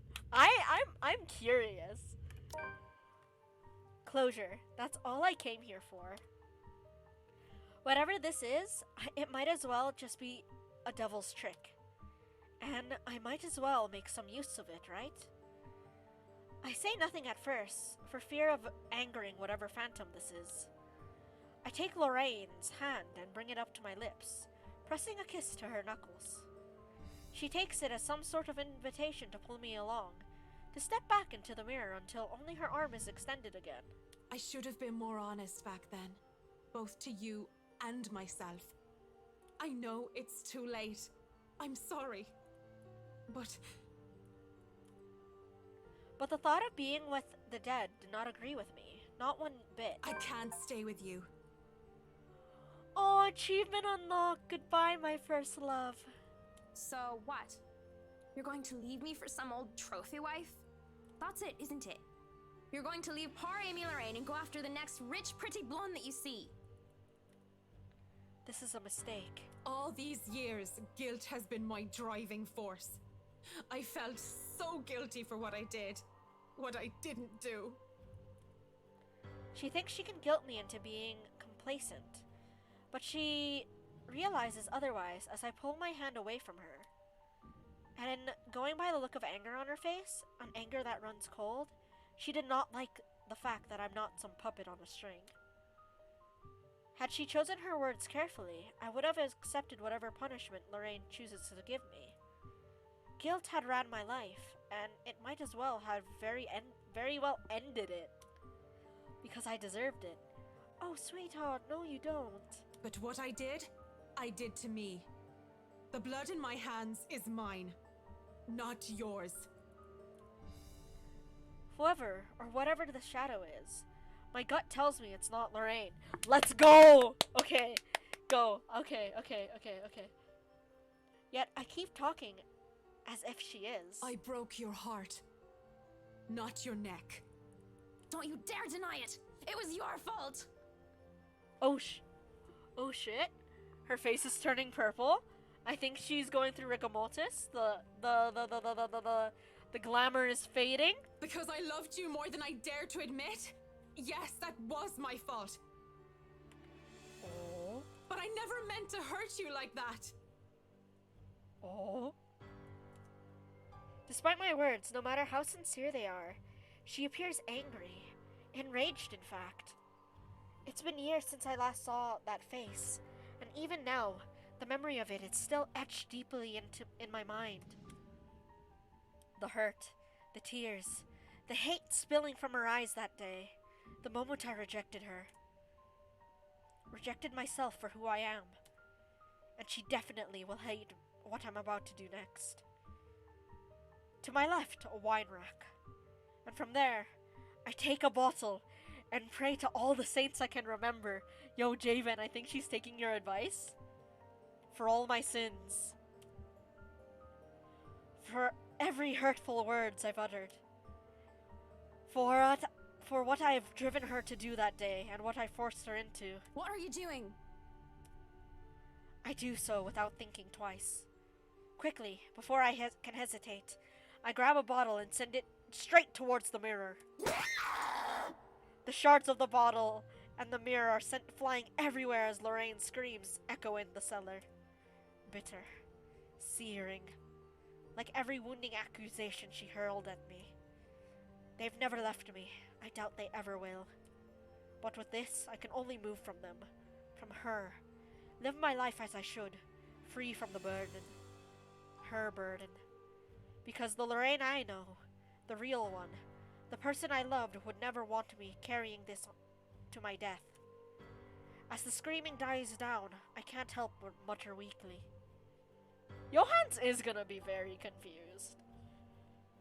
Imagine the ghost doesn't mess with Johans because Johans is just that badass. It's done. It's done. Oh, Lorraine. Forgive me, Lorraine.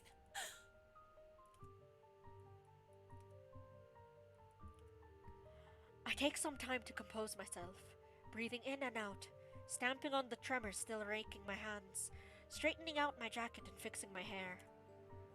All a weak attempt at returning myself to someone resembling my normal self. This would probably be easier to do so with a mirror, but I likely won't be able to stand looking at one for a long time. Well now, I should probably go back up there. Party to attend, rich socialites to do business with, and food to eat. Mrs. Wright will be happy if I make some time for it anyway. This game must have been really interesting for you, Jabin, if you decide to look it up and watch like full playthroughs on it and see like all the endings. Yet, one last time, to the shattered glass beneath my feet. I'm sorry, Lorraine. May you see God's light on the path. I'm so glad you guys are enjoying this. Turning around to leave, and for good this time, the uneasy smile on my face falls as I see Lorraine whole and well. Come on, Mac. You really didn't think it would be that easy, did you? You get bonus points for trying. Fair luck, I haven't seen you be vibing in a while. But you should know an 8 in charisma is not enough to turn undead. She advances towards me, backs me against the wall. I can't even reach for another wine bottle without putting myself within her reach.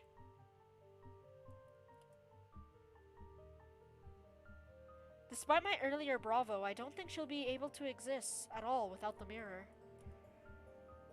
Can you blame me, though? It's not like I'm an expert on the supernatural. That's not... You shouldn't be... What? After the mirror? Uh-oh.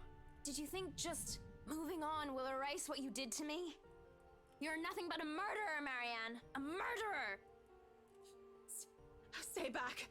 You're not real. Leave me alone. Stop. I'm trying to move on with my life, so why won't you let me? Please, just get out of my head and leave me be. I try to find an exit when there's a click. The next thing I know, I'm falling back into darkness. Oh, okay, it caught the barking. Okay, that answered my question. I fall on my back and the door slams shut behind me. In a daze, I look around wearily and find myself in another room entirely. On the other side of the wall, some sort of secret passage, perhaps an underground tunnel, has me weary and frightened. It also proves the oddities in the mansion's floor plans are a lot more than just little discrepancies. I expect Lorraine to jump out at me from the darkness at any time. A breeze blowing through the tunnel has me relieved, though, at the idea that there is still a way to escape should that happen. That is way better than being trapped underground with... Only God knows what that was. Funny enough, a funny thought comes to mind as I start walking where the exit might be.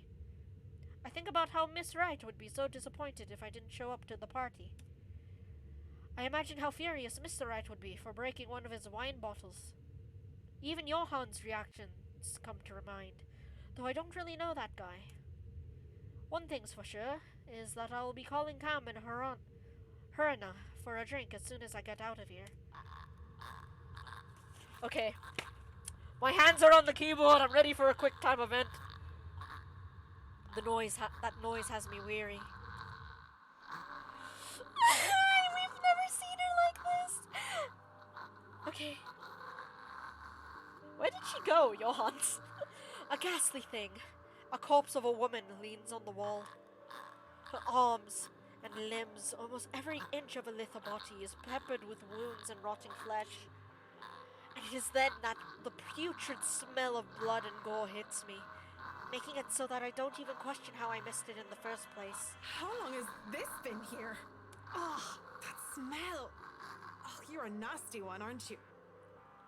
Sweetheart, Marianne, if it makes noises, I don't think it's dead. I flinch as the thing twitches. And as soon as it opens its eyes and looks at me with a smile, there's nothing in my mind but horror. I break into a run.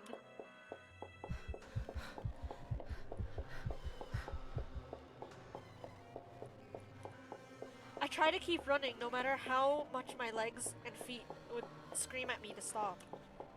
I keep going even when I look back and see nothing of her anymore, because I can still hear her. The scampering of her feet, the words she tries to form with her own bloodied mouth, and the painful sounds of bones grinding against each other as she moves closer and closer to me. How long are these damn tunnels?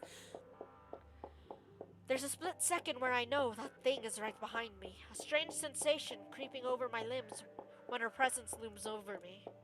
And then suddenly, I can't even do anything before I'm yanked by the hair and pulled back.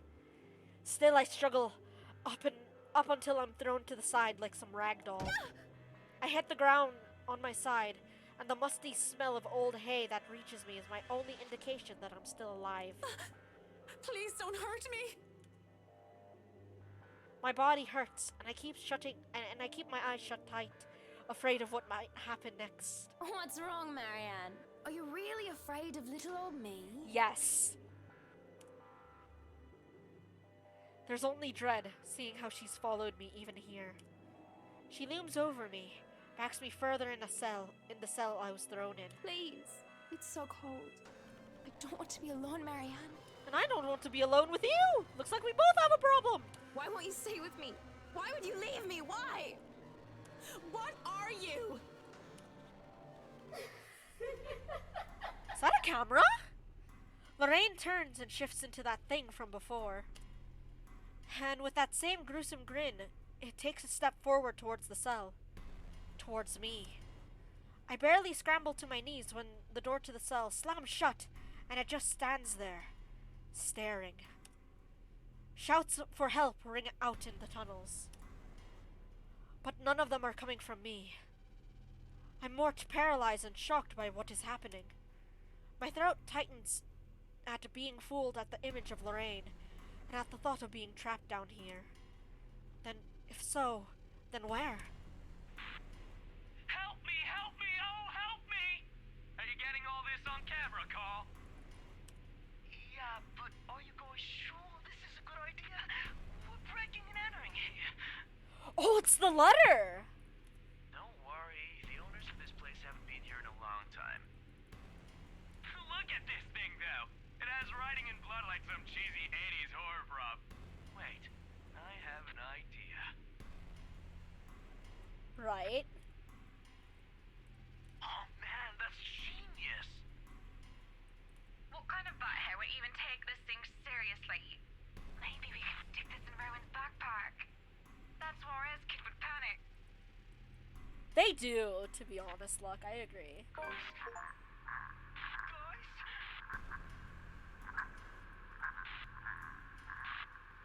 What?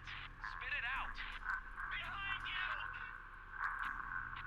The Wimpy Kid is the cameraman! He has to live! Oh, never mind. I take it back. There, in the corner of a cell, a digital camera comes flickering to life, and a video has played back on the screen.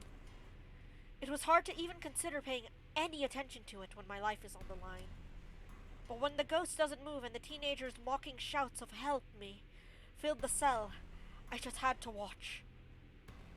And what I had seen, students, judging by their Saint Goretti uniforms, they were holding That letter!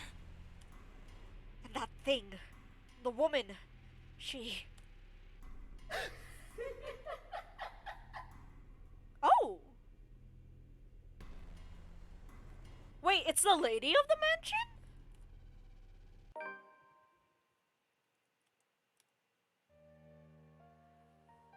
And this is where we'll end it.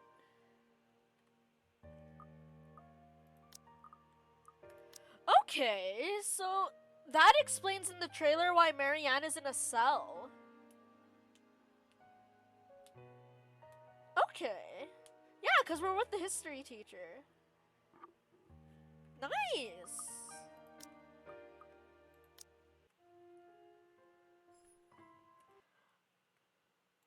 Yeah, it was.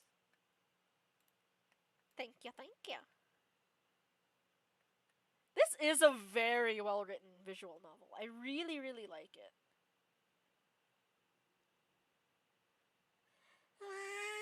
Okay. One day I'll have the guts to raid someone again, but today is not that day. Today is not that day, but one day. But yeah, guys, thank you so much for coming. This has been Fran the Fern. And yeah, I hope you guys have a wonderful day, night, morning, evening, afternoon, wherever you are, and that's it for me. I'm honestly really looking forward to see how this goes. I know that if you do pick certain answers, that you can actually get like a CGI with that sees the ghost is past. Like, where is it? Art book, music room, gallery. Yeah, like, yeah, the fact that it says, wait, yeah, miscellaneous, memory fragments. The fact that it says memory fragments. I've been missing those, apparently. Don't know why.